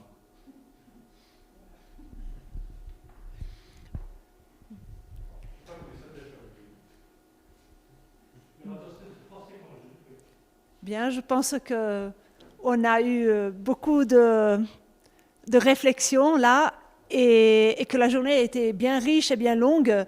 Je crois qu'on peut s'arrêter ici. Je rappelle à tout le monde qu'il y aura une publication des actes. Donc, d'ici quelques jours, vous recevrez des indications un peu plus précises concernant la publication. Et je pense que ce sera aussi l'occasion d'approfondir et d'enrichir. C'est-à-dire, tout ce que vous n'avez pas pu dire aujourd'hui, ne restez pas avec les frustrations, parce que là, il y aura la possibilité d'enrichir davantage la communication et il y aura un peu plus de place pour étaler vos réflexions. Donc, je salue tous ceux qui nous ont suivis à distance. Je remercie tout le monde, encore une fois, pour la richesse des communications. Et voilà, on se dit à une autre fois. Et on remercie Christiane pour l'organisation, car sans Christiane, on n'aurait pas pu faire cette conférence. Voilà. Merci à tout le monde.